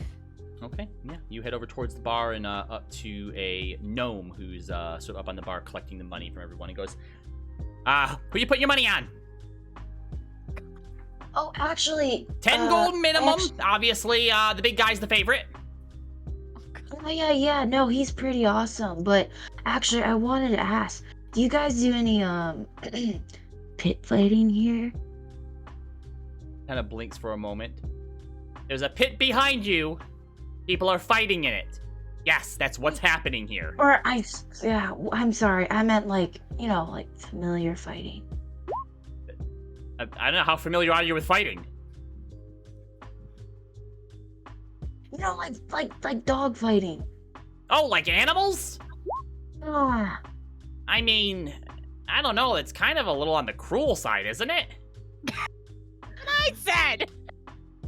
no, it is a little bit, but we're getting rough and rowdy out here, aren't we? Look, I'm gonna be honest with you. I don't think anyone's really interested in watching some dogs fight each other. Okay, well, so that's what I was trying to say. What about some familiars? They come right back. Oh, you mean like magical creatures? Yeah, man. Why, you got some? Maybe. Well, show me what you got. Well, yeah, so here's the thing. I'd love to. It's just like who would be my competitors, Like, is anyone I don't know. this Nobody establishment? around here knows any magic. Otherwise, they wouldn't be here pounding each other's faces off.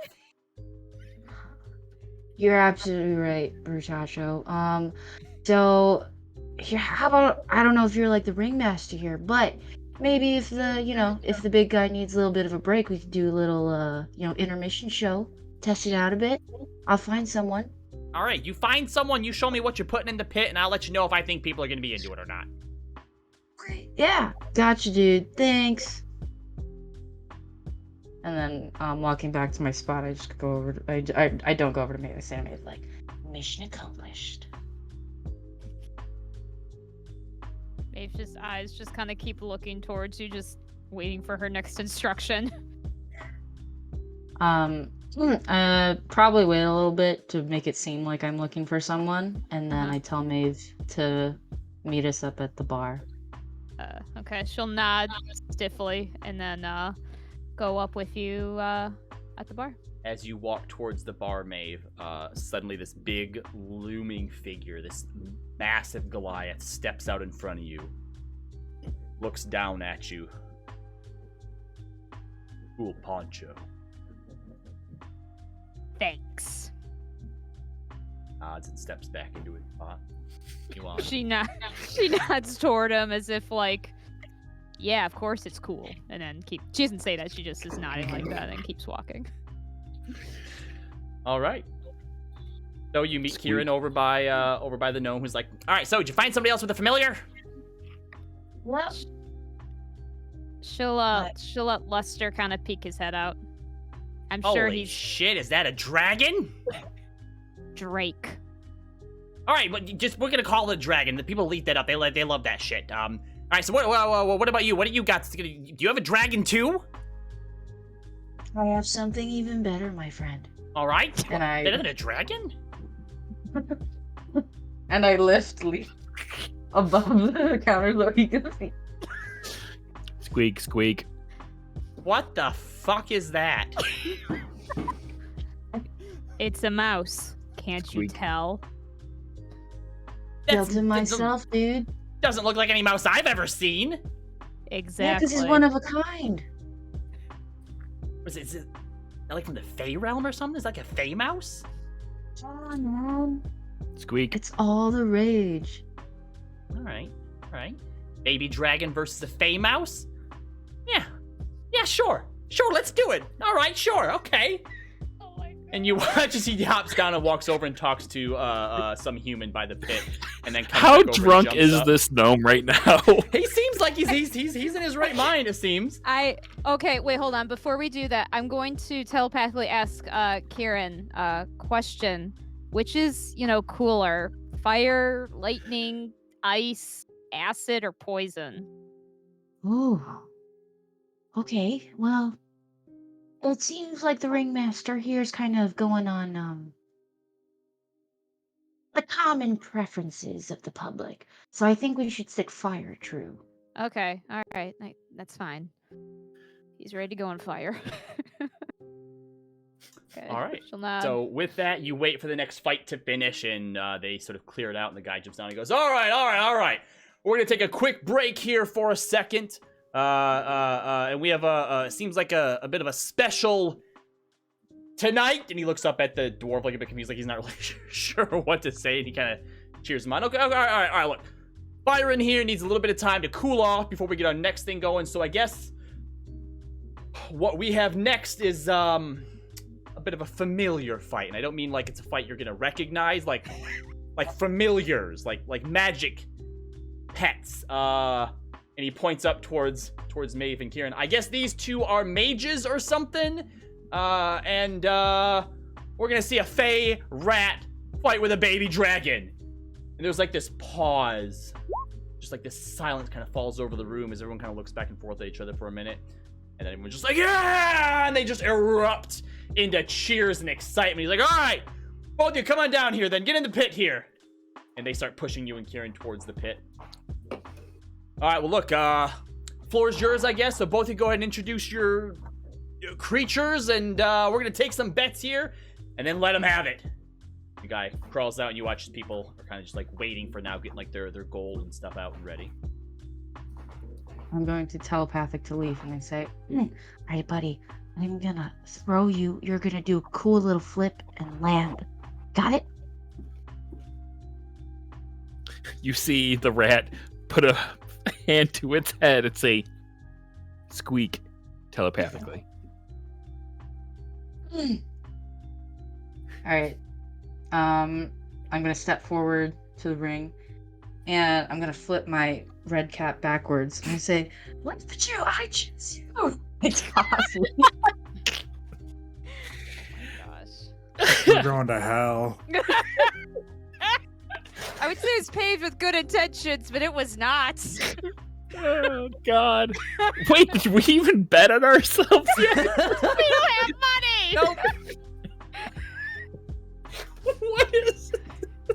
I don't know what the plan was. Leaf, what are you doing? Well, I was thrown by Kieran, so I'm going to attempt to do like a little front forward flip and then land on all fours. Just roll a d20. I don't think a mouse has any dexterity. Mouses are very dexterous. You are a fat mouse, apparently. Damn it! Okay, so she throws you out, and like you hit the ground, and then you just kind of like roll over. And the human up in the thing goes, "No, is that it? You give it like some hype. What is this thing? Tell us about it a little. Just come on. You just give us some showmanship here." Oh, yeah. So leave it you. I built him with my own intellect, and he's super rad and cool like this. And I'm like, Leaf, please do something cool. Leaf is going to get up on two legs and start doing like a little dance. Make a performance. Can I minor illusion like some sparks coming off of him or something to salvage this? Sure, I'll give him advantage on that. So within 18, as you dance, and electricity and sparks starts jumping off of you. Some people in the crowd are like, yeah, all right, yeah, leaf at you, yeah, 20 on leaf at you. Fuck yeah, leave it you. And the human's like, all right, sure. And on the other side, and points towards you, Maeve.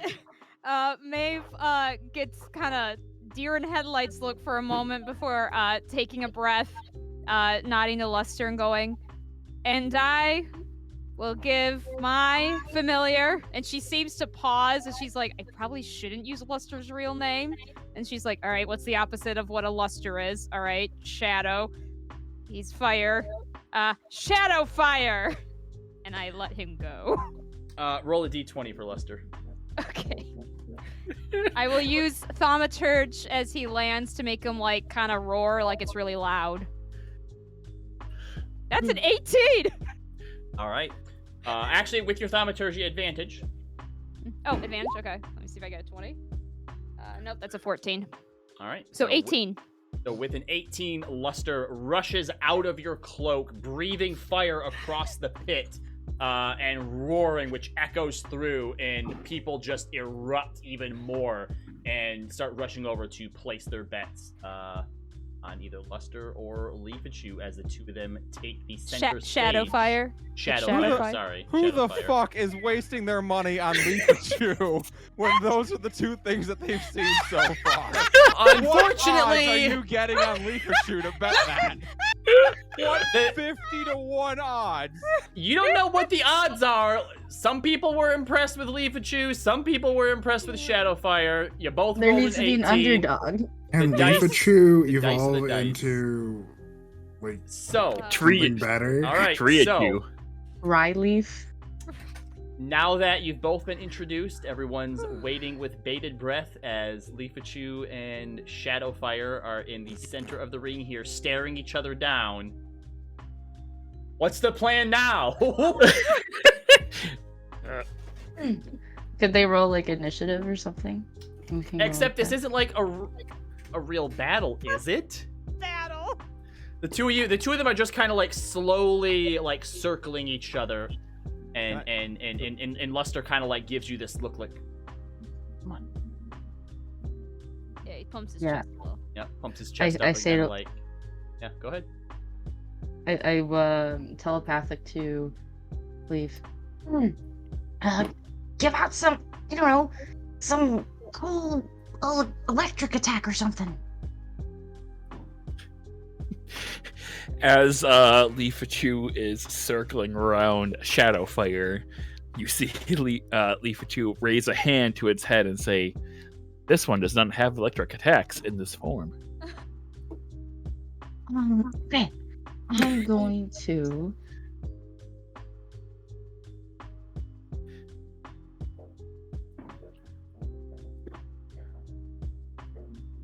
I'm going to cast Hex on. It's not real. Well, it's kind of real. I'm going to cast Hex on Luster. On Luster. Okay. Real, it's Yep. real. What's that It's- mean? All right. So, Kieran, go ahead and make a sleight of hand check for me. Okay. And do you tell Leaf you're doing this as you do it? He probably heard me say like, okay, I'll do something. And then I say to Maeve too, like, hey, don't be alarmed. This isn't real, okay? She's like, I am now very alarmed. 15. Okay. Nobody really notices that you're casting this, but shadows begin to coalesce and cling to Luster's form as he kind of looks around, panicked, a little like not sure what's happening. Leaf, do you do anything while this is happening? Yeah, well, once Leaf sees the shadows start clinging to Shadowfire, Leaf is going to like get back on 2 legs and like do like a little swirl with its hands, and then go like that to pretend like there's shadow coalescing on. Make a performance. Just roll a d20. You don't have. Well, no, you can use your own charisma. Go ahead and make a performance check. Yeah, go ahead and make a performance check. I'd rather use the mouse's charisma. It's gotta be better than mine. Is your charisma negative? Apparently. Yeah. Just Sure roll a is. d20. Okay. Ah, 15. All right, you hear someone in the crowd. It knows magic. As these shadows cling to it, and when Luster realizes it's not really doing any damage to him, he just kind of like throws himself backwards. Maeve, roll a d20 for Luster. Yeah, I will. Oh, God. 19! What the hell, Luster really sells it, and just kind of like rolling, is like standing up and like and like calling out, and then he looks to you like, "What should I do?" Okay, I'll kind of motion for him to make like a fiery swipe with his claw, but don't hit him. Be very kind, gentle. Can you speak to Luster, like telepathically, or no? I don't really know what the rule is, because they don't really explain like if our, descriptions to them are verbal, like spoken or not. Okay. You know what I mean? So. Go ahead and just roll a d20 for me. Okay, sure. Let's see about this.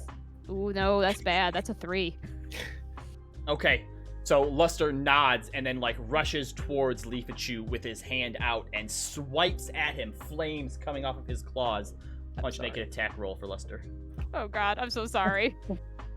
19. Roll damage. Oh God. I'm sorry. Oh God.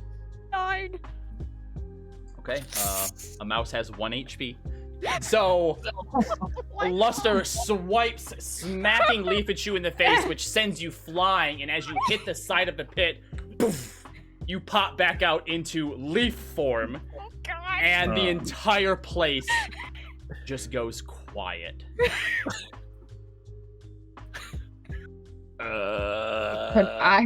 Robbie, could I have like Oh my God. Kieran fakes like some kind of spell, like what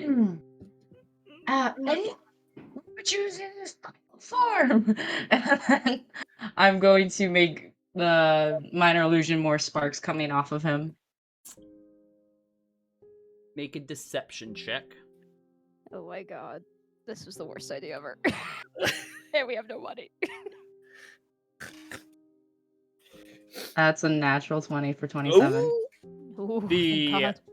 the place erupts again, like people are losing their mind. Like, he just became a man!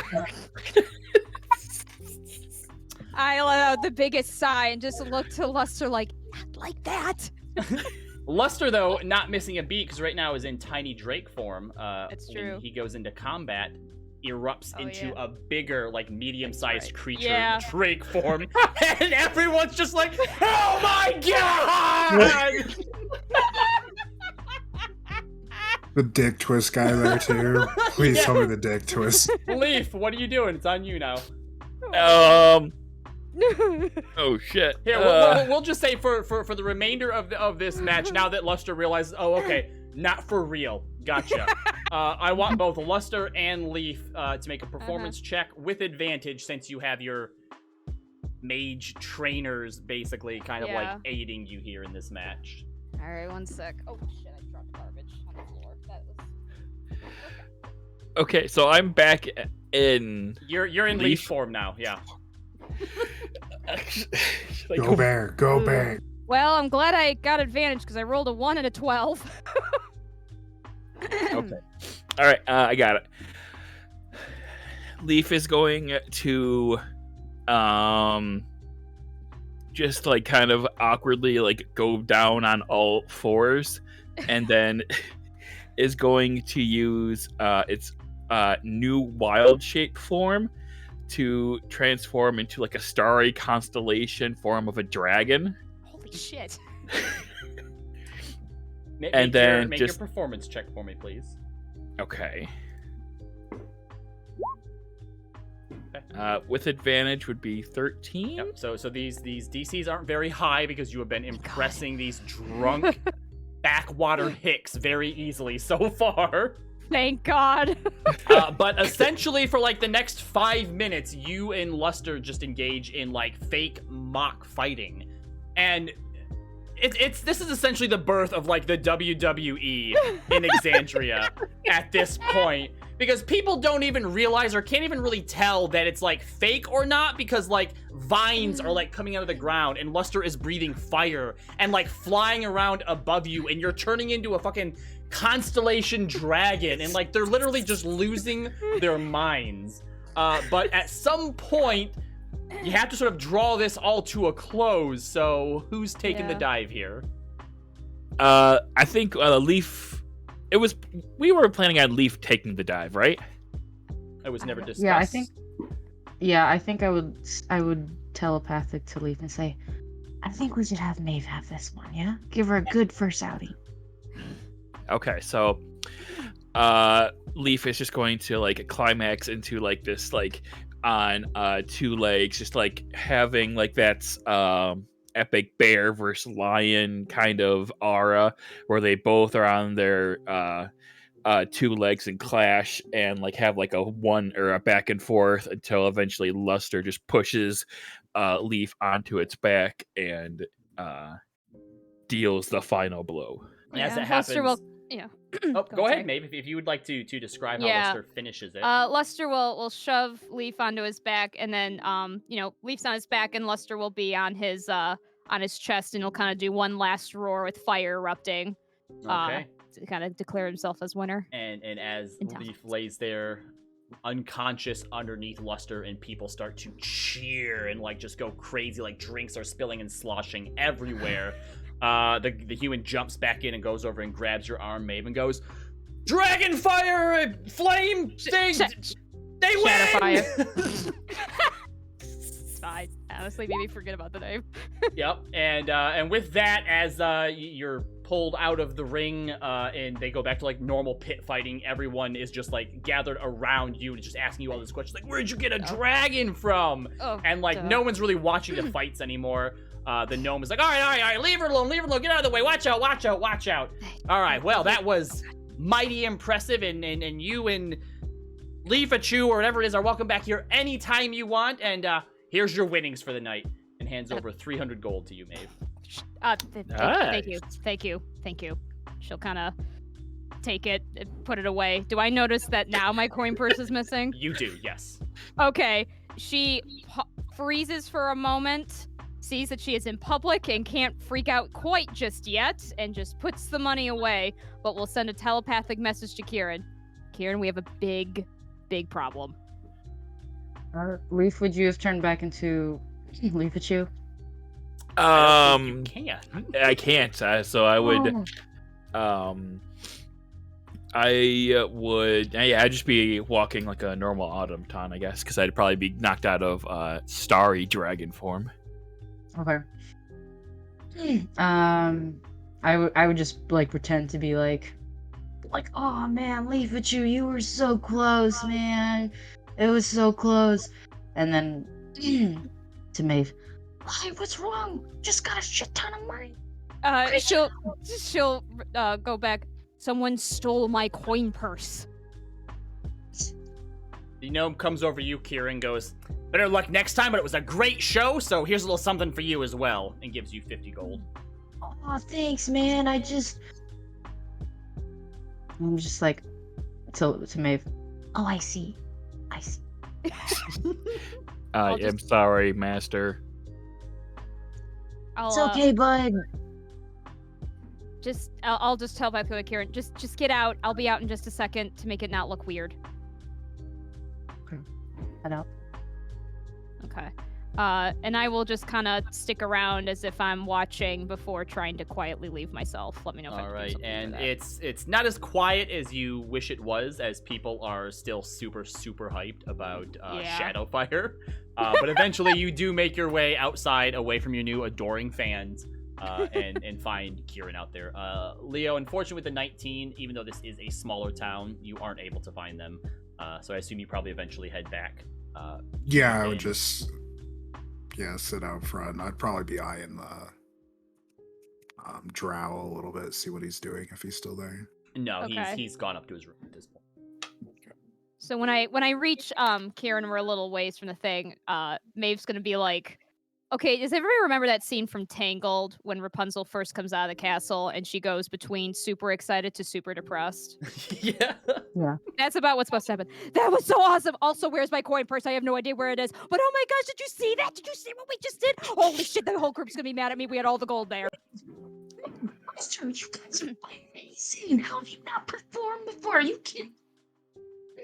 Oh my goodness. Did you not hear about the coin purse? And the group gold? Oh, that's right. What the hell? What are we gonna do? I don't know. That's really weird, though. We weren't even in there for too long. We weren't near anyone besides. No. Besides.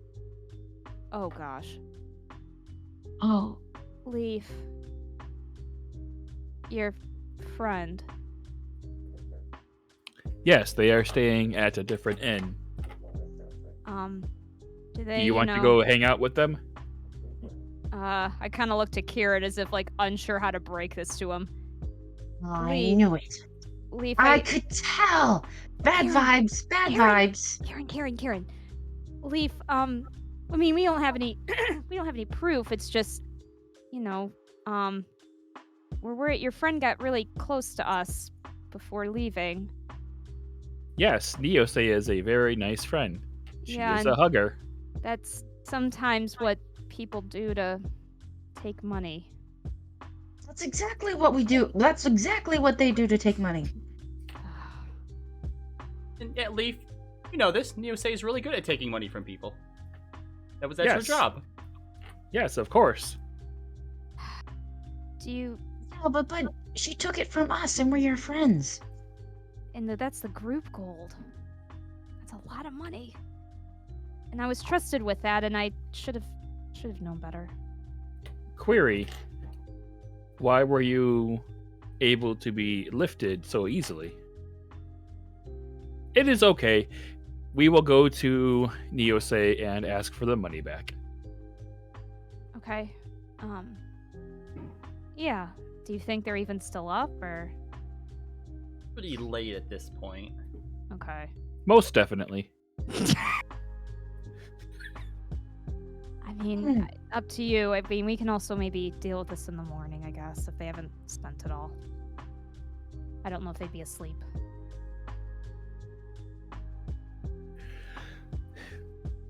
It is up to you. There has been lots of entertainment tonight. However, the coin accord does not sleep very long. What do you think, Karen? Yeah, well, we could go back to the inn, maybe ask Leo and Roz and Hermia to help out, because I mean, this was a great night, right? We had a show, and I was right about how I felt about her, so I don't feel bad about that at all. Oh, they're gonna So be mad I at feel me that very I lost. validated. They're gonna be so mad I No. lost the company It's gold. me. They're No, gonna come not on. trust me ever again. Oh, me, what are you talking about? You're the most trustworthy of us all, okay? That was just a bad person doing a bad thing. That's all. Okay, let's just tell everybody and I'll admit that I messed up. Let's just go. What's up at all? And I like nudge Leaf, like, To be fair, Niosei is a very good pickpocket. Okay, let's just go back and see what we need to do. I'll admit fault. no. Her face is just like pale and just looking down at her feet. Maeve has had some Well, we real will. ups and downs tonight. Yeah. I know. While we walk back, I try to like cheer Maeve up by like reminding her of like, oh, remember that moment when Lester just went in for that dive? Oh, it was so cool. She does like perk up when you say that, and then like a few seconds later go, "Oh man, everyone's gonna be mad at me. I really messed up." And then when you say something else, yeah, that was so cool. Oh no, just So, immediately. Roz and Hermia, would you two still be up? Are you sleeping? I feel like by the end of this, like probably not. That's fair. Roz probably would have just talked to her sister and then gone to bed. Okay. So, Hermia's passed out. Okay. we'll say that you two Fucking head back up to the rooms. There are 2 beds, and Hermia basically just hits one and is just out, completely gone. Anything particular you wanted to tell Light about? Yeah. She wants to talk to her about it's kind of like bring her up to speed, like on the trip to Yrrosa, and she actually wants to ask her about Morena. Okay.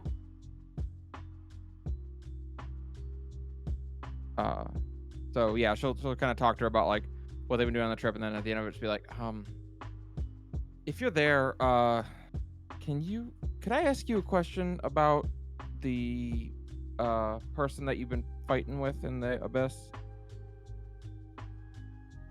Sure. I only heard bits and pieces of Morena's story, but I gotta think when you first found her, she had to be kind of freaked out. In what sense? It was her choice to stay with Oublive.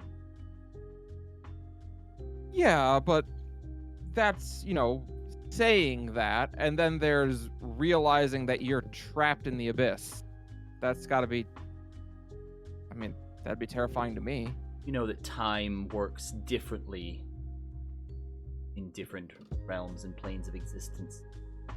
When we had heard of her plight, and by the time we were able to contact her, she had already undergone some level of transformation, like not unlike Light and Shadow, or myself in Shadow. We underwent a transformation when we were born, but when mortals stay within this plane for long enough, they start to succumb to the influence of those that created them, or those that oversee them. So, She's- Oublive for her. Morena wasn't who she once was. She had accepted that this was her new reality. While there is still some of that humanity left in there, she dedicated to one day being everlasting oblivion, not just the princess of the everlasting oblivion, some have come to call her. Hope that answers your question. No, I don't. We're I grew up learning to do all this, to fight things and help people or whatever. And Leo, he's been around the block. He's done all this before. He's, had his life on the line, but the rest of them, they're all brand new. They don't have proper training. Some of them don't know the ins and outs of how to wield a sword, and I'm I don't know. I'm terrified I'm gonna fuck up and get them killed. From what Morena told us, when she chose to stay there, she was just a farm girl. She didn't have any training whatsoever. As with most things, when pressure is applied, one of two things happen. You adapt, become stronger. Something breaks. Not going to be your fault.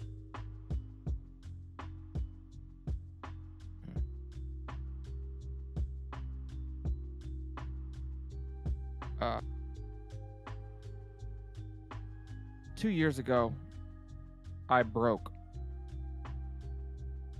I almost got everyone killed, and I decided to run away. I recall. Yeah. Shadow stopped me, and then you came to check on me, and I guess I've always wanted to ask why.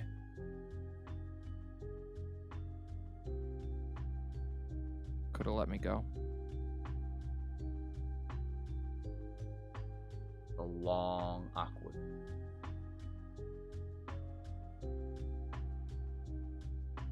Because our mother has been through enough.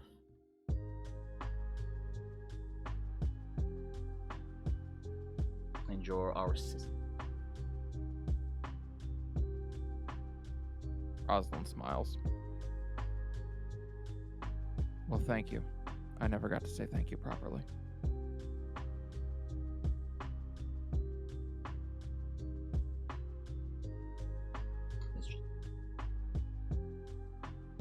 She'll go to bed after that.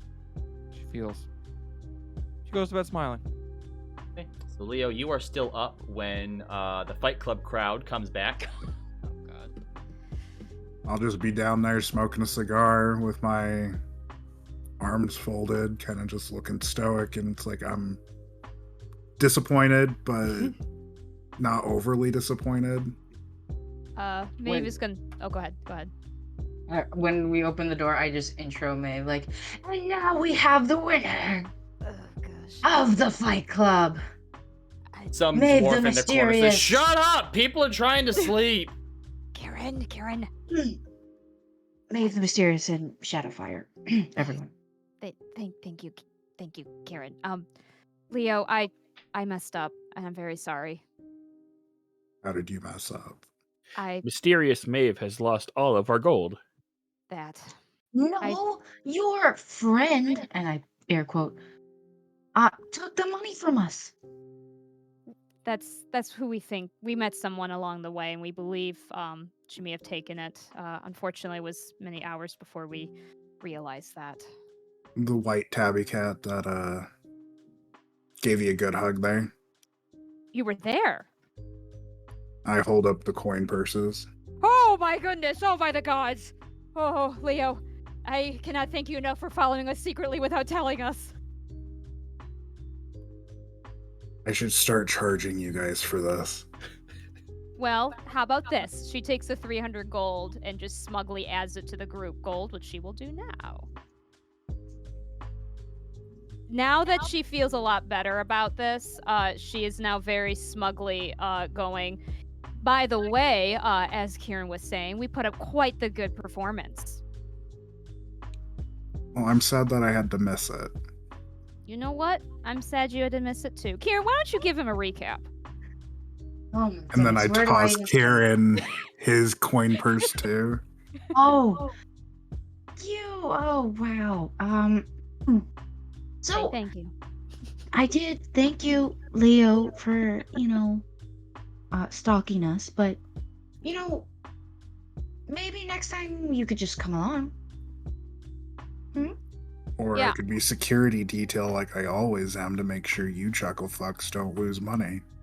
How about Yeah, but like you come maybe you along? could join in.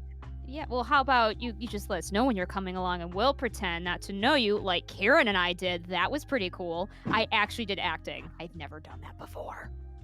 She was great. She was so mysterious and so like, oh my goodness. And she had all these drunk bastards just fawning over her and lust her. Oh yeah, that was awkward. But yeah, that did happen. Honestly, you probably could do the brooding thing better than me. But I still was pretty Probably. good at. But I was still pretty good at it, if I do say so myself. Well, no, Lester, though. Goliath, was he was really into you, wasn't he, Maeve? Who? I'm sorry, who? That Goliath? I think he just liked my poncho, to be quite frank. I don't know. I didn't know you were into Goliaths.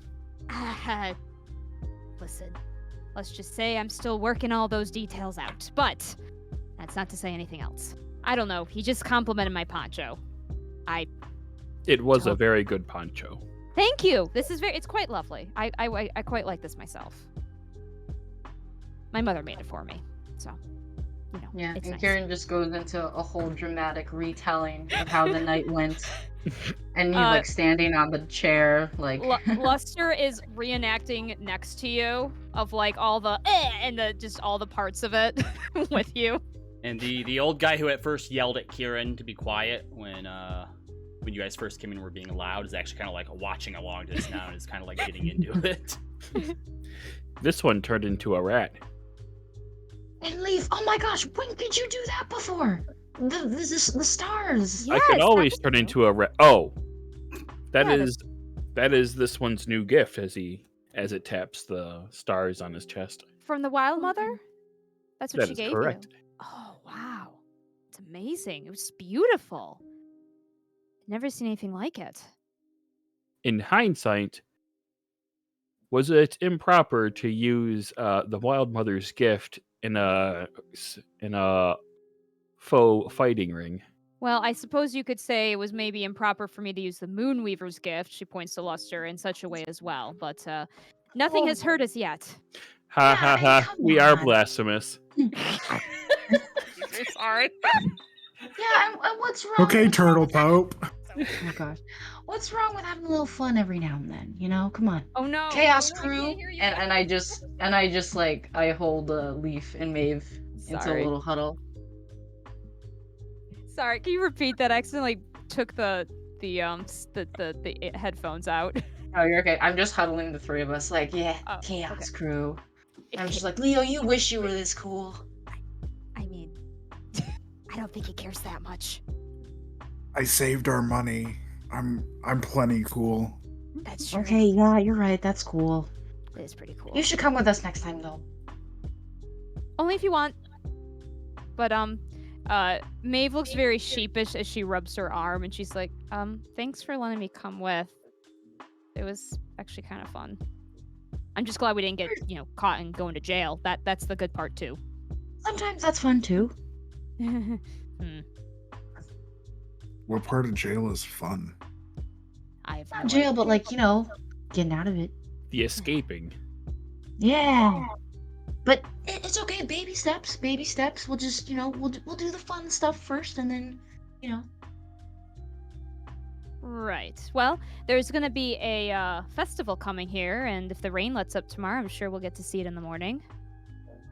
Well, I want to Maybe. give that cat good talking to.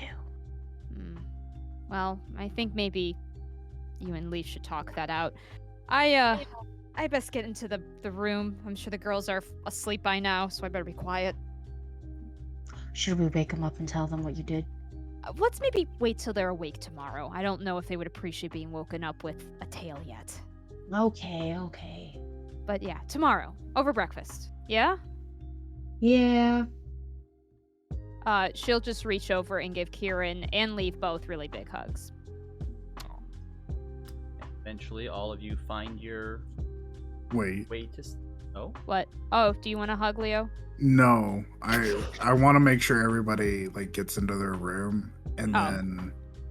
Did I ever get a chance to see where the drunk drow went? did not. How many rooms are up here? 8 rooms total. 8 rooms total. I'm gonna go down to the barkeep. Slide him 2 gold. Then ask him, which room was the drow's? I'm sorry. I appreciate your patronage, but that's going a little too far even for me. slides the 2 gold back to you.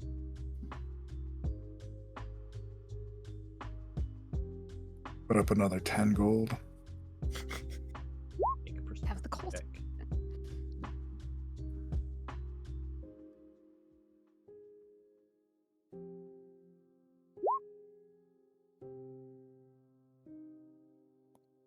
$14 plus 2, 16. So there's 12 gold total. Yep.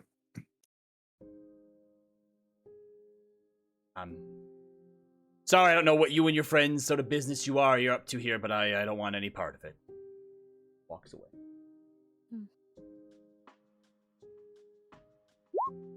Fine. Go to my room. Everyone. When you go up to the room, as you open the door, immediately to the left of the opposite way of the door opening, Leaf is just standing there, completely inert, sleeping.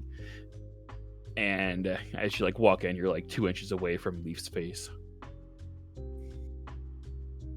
Kind of nudge him with the door a little bit, not hard, but just Leaf's not blocking the door. It's just it's just right there as you walk into the room. Oh, okay. Did Roz take the bed? No. Roz would have slept on the floor. Oh, okay. She ain't she'll soft. Sleep. She'll take the bed as she knows, then just kind of creeps over and goes, "Oh gosh." Okay. don't So wake up, don't wake up." everyone has a restful night's sleep. Actually, Ah! Yeah. who remembered to block their door? I don't think anyone did. Oh shoot! Did you two block the door? We're gonna. You're the last one in, so if we did. Everyone roll a d20 for me. Oh Okay. God. Sorry. That's an 8. 8. 2. 17. Natural 20 for Kieran. What did you roll, Hermio? Hold on. Please be high. 17. 17. Maybe Hermia will save us. So everyone had a decent night's rest, and everyone is awoken by whatever sounds Roz would make when she wakes up to find that there are rats nesting along with her. I don't know, Robbie. I guess point of question to you. How used to rats is Rosalind, given her upbringing? There wouldn't have been rats. I mean, the Fortuneers had a really decent place in the Silver Lining, so they were pretty upper scale. Yeah, Rosalind's relatively used to rats then, because she had plenty of them in the orphanage. I think she probably wakes up and sees them and is like, ugh. And yeah, she doesn't scream, I don't think, but she definitely goes sit in a chair instead of sleeping on the floor. So you all awake and can head downstairs for whatever breakfast the Earl's Pint offers. It's not great. It's basically just it's oatmeal and minced meat of some kind. In the same bowl. One side is oatmeal, the other is the minced meat, but the oatmeal is slowly seeping into the meat. Rosalind looks down and says, "You know what? I'm not hungry. I'm good." Maeve's in a chipper mood. I don't even need to eat. I'm so happy. Oh, good night last night? Yeah, it was quite the wild trip. I also did at one point lose the party gold, but then Leo found it, so we're okay. But I also won 300 gold, so that was pretty cool. Rosalind has a moment where she goes, "I could ask a Processing. lot of questions." Yeah, Processing. Processing. And eventually she just decides, "I'm glad you had fun." Yeah, it was pretty cool. I mean, I think I was cool. I tried. Lester was really awesome. So cool. Yeah, it was good. This one became a rat. He was. He also. Did you know that Leaf can turn into a constellation? No. Yeah, it's one of the abilities that the Wild Mother just recently gave him. Leaf, your goddess is giving you powers now? Yes. That is affirmative. It's beautiful. We'll have to see it at some point again. Does your Okay. goddess not bestow you powers? Kind of. Yes, I guess my smites. She does. That's a new thing though, but I guess so was yours. All right. I'm glad that everything went well last night. She glances towards Leo as if saying, This one is noticing a bit of hesitancy. Are you all right, Rosalind? I promise, it was really cool. It was really, really cool because. And I just kind of like snapshot of all the big moments. We didn't get caught. There's the only problem we ran into is we had met someone that Leaf knows, and fortunately Leo was there watching, and she did swipe our coin purses. But otherwise, the actual event at the Fight Club went quite well. Rosalind just has a look on her face that suggests that she wanted to be in the Fight Club. We can show you next time if you want to go. We should go tomorrow night. Absolutely. They said we're welcome back anytime. Are we not going to Schottengrad? Well, maybe on our way back. Yeah. Fair enough. Now, remember, you also know from what Neose had told you that because of all the heavy rains that they've been getting, Yeah, the dig sites and everything has been like shut down and everything. And anyone who was interested either going there for work or, in the Coin Accord's case, other more nefarious means is basically just kind of in a holding pattern, waiting in the city until it's opened back up. Because even though it is shut down, it's still of big importance to the Empire. So even though they're not there excavating, there are still people there on guard. And if people's not there excavating, they get to focus more on guarding everything. Yeah, so we might have to wait to see when people start moving there anyway. I guess that's a good point. All right. Then I guess we're in a holding pattern here until then. Well, Or the perhaps person we're looking for is here. that's true too. They might be. We don't know how long. They said the rain's been for several days. Maybe the person's stuck here as well. So be. I need to. Sorry, kind of slaps her cheeks. I need to get into serious mode. So yeah, I think some investigation might be good during the daylight, and there may even be a festival. So that would be fun. A festival? Yes, there's kind of an arts festival, we were told. It's been, because of the rains, it's been kind of delayed, I suppose, but it's supposed to be going on once the rains have let up, so that might be today. Oh. She'll look over. Hey, barkeep, you know anything about a festival happening? Yeah, the Artisans' Fair was, the rest of the Empire probably celebrated it 4 or 5 days ago.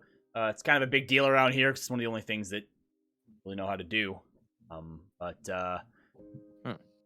that the rain's passed, it's probably going on out there. I haven't had a chance to look yet, dealing with the morning rush and kind of just gestures to all of you. Oh. Rosalind gets a look on her face. She's like, oh yeah, I guess you all have your own holidays here, huh? Yes, it's Yes. I'm quite excited. I haven't actually been to a festival since I left home. It's kind of fun. Huh, I guess. Yeah, now I think of it. Can we None of go? our holidays probably get celebrated here. Can we go, Roz, please? Yeah, we can go. I like crafts. I'm into that. Sounds fun. Yeah, it'll be nice, I think. Right? Yeah, there's in Vano they've got a big, huge flea market in the middle. Wow. It's she looks around. It's bigger than the city is, but it's all about it's crafts basically all year round. So maybe it'll feel like home. It's amazing. It's we have many kinds of holidays in the Palo Grove, and some of them do include kind of artistry and things like that, things to sell. There's always everyone's local talents are always displayed, so it's Fair exciting. enough. All right, let's go check it out. Maybe Maeve the Mysterious can make a reappearance. Maybe it'd be best not to draw too much attention in the light. I'm not sure how much I But, can. If we get down to haggling with some folks, maybe a fan viewers might be willing to bring the price down. She kind of scratches the back of her head. We'll maybe see about that. All right. Maybe Ros- we could find that Goliath that fancied you. I don't think Rosalind gives you a look like, oh. he just complimented my poncho. He doesn't mean he fancies me. I hear I they're don't know well after you- endowed. Oh my goodness! Stop. All right, so you all head outside. It seems like the fair is at least starting to set up. You see quite a few people starting to set up sort of stands and like tents and outside of certain shops. It's basically turning all of the streets into sort of like kind of like a flea market, like window shopping, so to speak. Any sort of blacksmiths, armor smiths, they're setting up their swords and their armor and their wares, outside, so people don't necessarily come in to see it. But even sort of beside those and in between them and a little bit more out in the street, you see people setting up more, temporary ones in selling crafts, whether it's, crocheted stuff, people whittling wood and toys. Any sort of thing that you can think of. It seems like every step you take, someone's set up and is selling some sort of wares, some sort of handcrafted thing. All This does feel like home. And as you get closer back over towards the Allhammer's petition as well, you see that within this sort of area, in this opening, beside all of the shrines and the statues, some games have been set up in here. You see that there's a ring toss. You see that there is contraptions set up with a hammer where people are sort of testing their might and hitting the thing to see how high that they can send it. Just all sorts of different things set up. People are bobbing for apples. A pie contest is being set up. And you also notice that there is a ring that has been set up just off of the Allhammer's petition in the actual street. Still enough room for people to go around it, but it's one of the more wide open spaces. And so they're setting up this ring, and you notice that there is also this large platform near it with this. So I'm going to call it a throne, but it is still just made of like wood and shit and just like maybe painted like gold and silver with two swords crossed above it and a crown that is sitting on it and there's people who are sort of, putting up the thing still. And it's definitely very much in, like, the earlier hours of everyone's getting ready for this fair to start. What's, Rosalind will walk over. What's at the ring?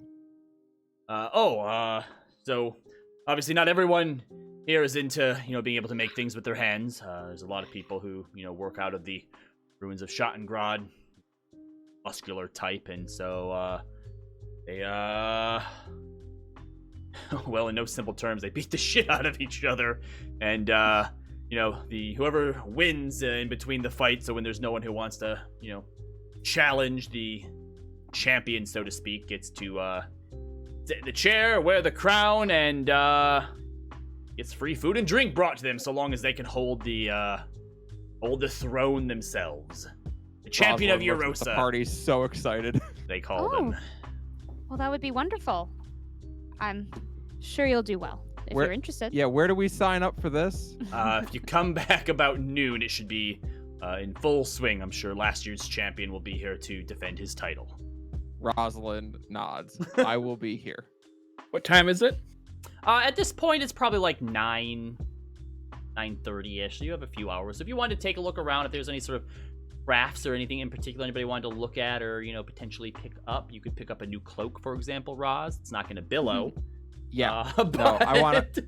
Roz wants to look for a new cloak and look at necklaces because she loves necklaces. Oh, I love necklaces too. Easy enough to find yourself a new cloak. There are actually quite a few cloak makers and weavers that are selling their wares as well. Do any of them have any kind of moon pattern? Something kind of like what Evelyn Light and Shadow wear? Asking around, you don't find any that are specifically like that, but you do find an elderly elven woman who has a deep sort of royal purple who says that she could, it might take her a few hours, but if you won't mind coming back, she could sew pattern to your specifications into it during the day in between customers.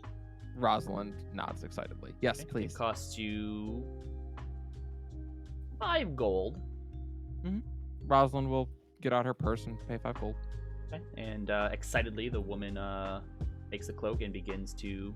She'll glance at her. Yeah, she'll give her list of specifications and say there'll be another 5 gold in it if I'm pleased with your work. All right, and with that, she goes. As for the necklaces, you looking for anything particular?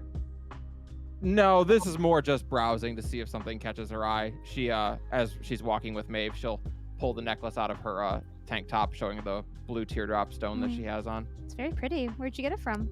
Oh, my Uncle Guy and Aunt Triv bought it for me on my 15th birthday, actually. It's quite pretty. Thank you. I'm wondering if they have any earrings myself. She kind of points to the array of silver earrings and the feather in her ear. So there isn't any, like, artisans here, like especially anyone who's making like proper jewelry isn't just going to come out and display it on the street. But there is a lot of, again, like sort of crafts, homemade stuff.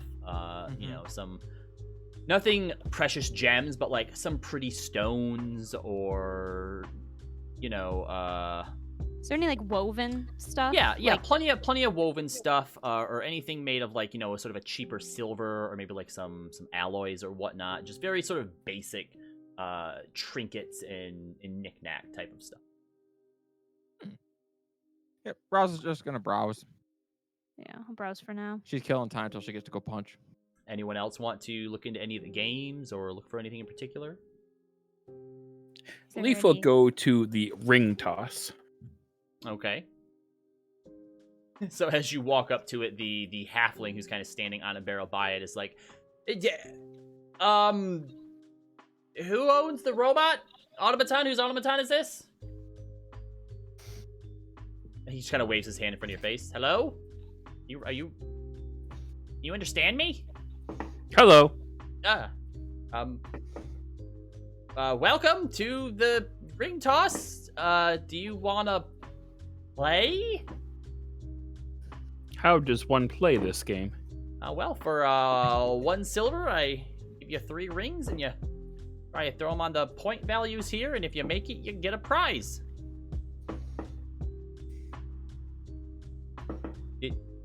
Do you want to play? Leaf just turns around and walks away. Okay. Walks over to Kieran. Best friend Kieran.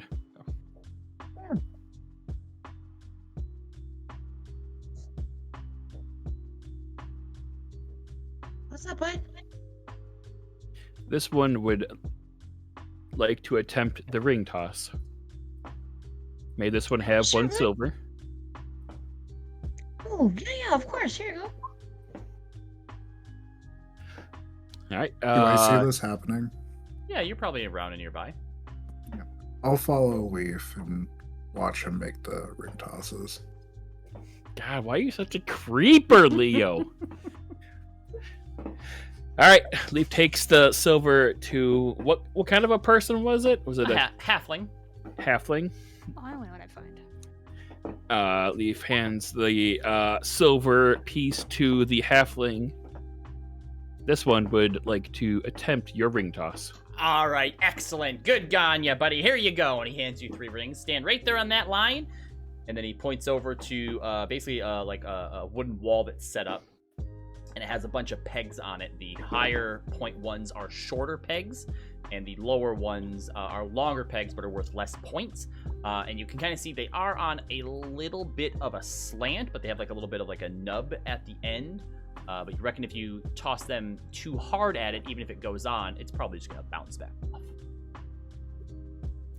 All right, so Leaf is going to hold the rings and calculate the weights, feel the wind velocity, analyze the pegs, and in doing so is going to make a perfect toss towards the rings or the pegs. So there are 3 different point values, 10, 5, and 2.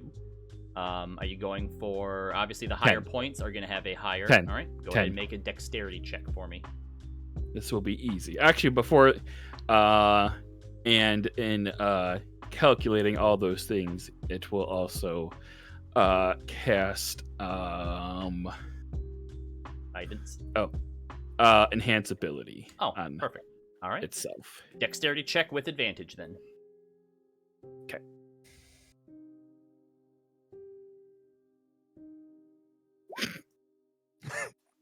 Oh boy.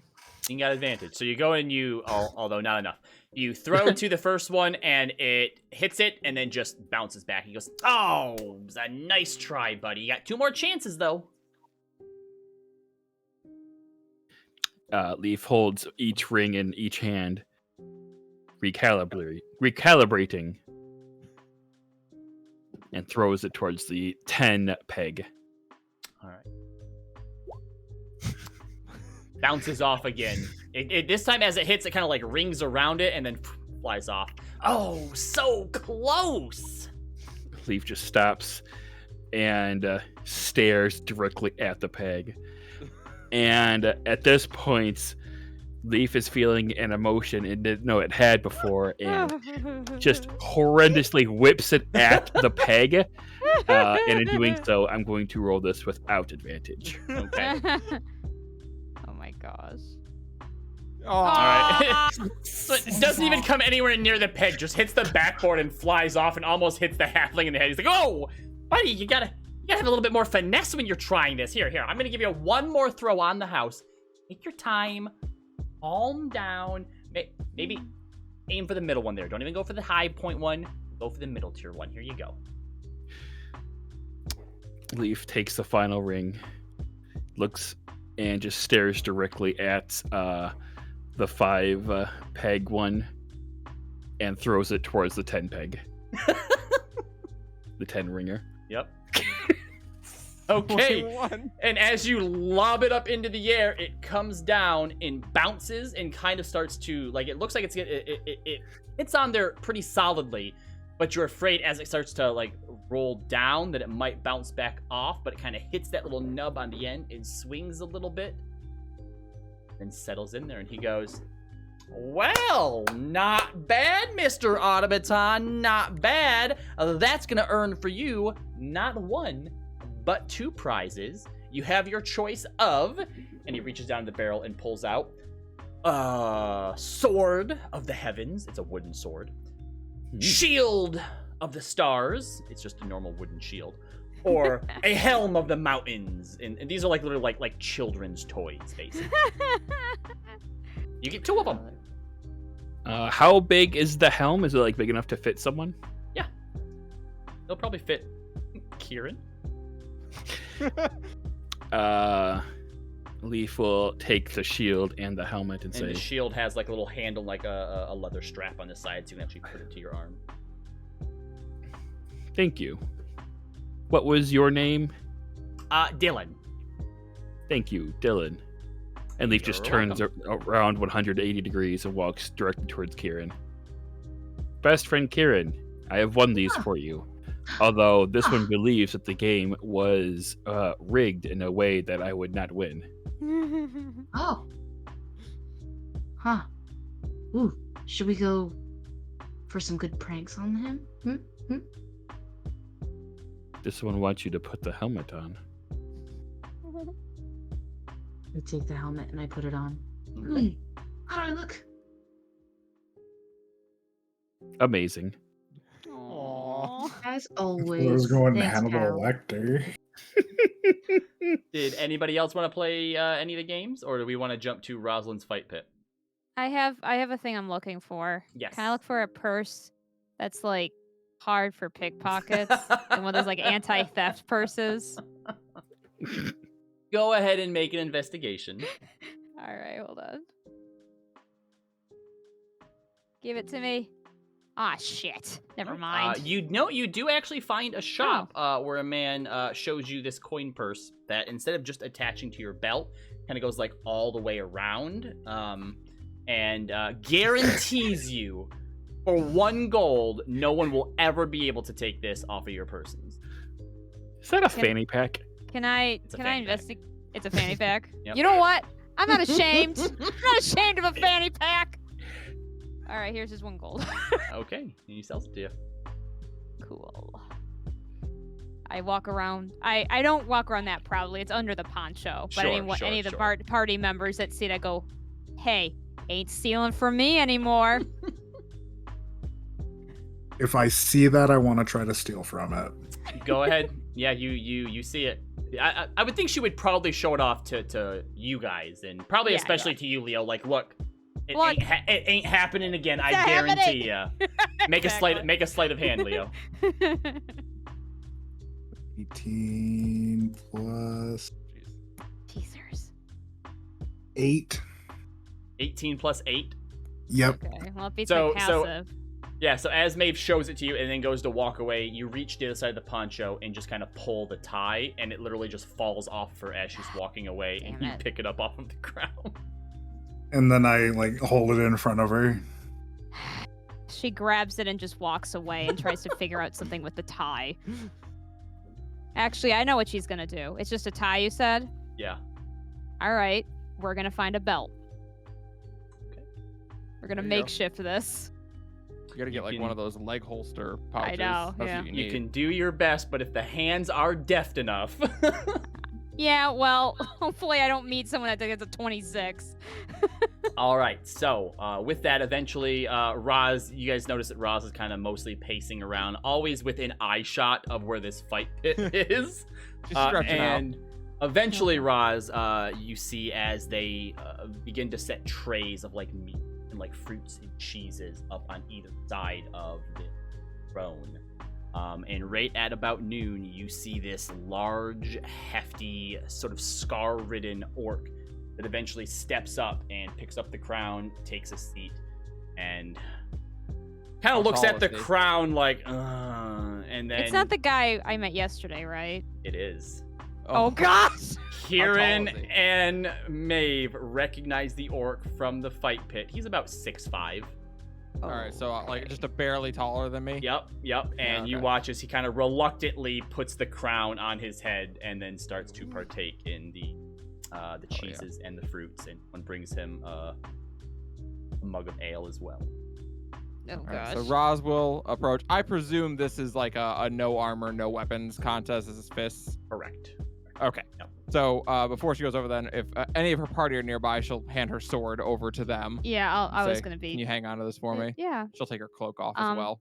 good luck. Thank you. She looks at the large orc. Might need it. I met him last night. He liked my poncho. Nope, that was a Goliath. Oh. This was the guy This was the one fighting in the ring. who was was in the fighting the pit ring. and won every single fight. Oh, yeah, you'll need it. He was very good last night. Good. All right. Rosalind will approach and say, "Can I challenge?"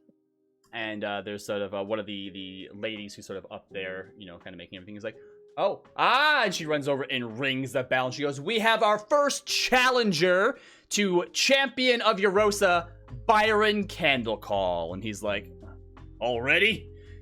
Takes his crown off and sets it down, stands up, cracks his knuckles, and jumps down to the pit. Kind of looks you up and down. All right. Roz has to cant her head up just a little bit to He's meet like- his gaze. And he goes, "All right, see what you got, little lady." Oh. Roz And cracks her knuckles. All right. you step into the pit. You have doffed all of your armor. So, right. so just a tank top and kind of leather pants at this point. All right, and as the two of you begin to circle yourself, kind of loosen up a little bit, cracking your knuckles, making sure everything's loose and ready to go, a crowd has begun to gather around pretty quickly, actually, drawing people from shopping, drawing people from the games. You very quickly get the sense that despite this being an artisan fair, that this is definitely one of the spectacles highlights. that people like most. And you can even kind of see over the heads of some of them, like there's some of the people at the stalls who are like, this is not what today is supposed to be about. Yeah. And as the two of you sort of get into your stances and begin to brace yourselves, that's where we'll pick up next time. Uh, Ah,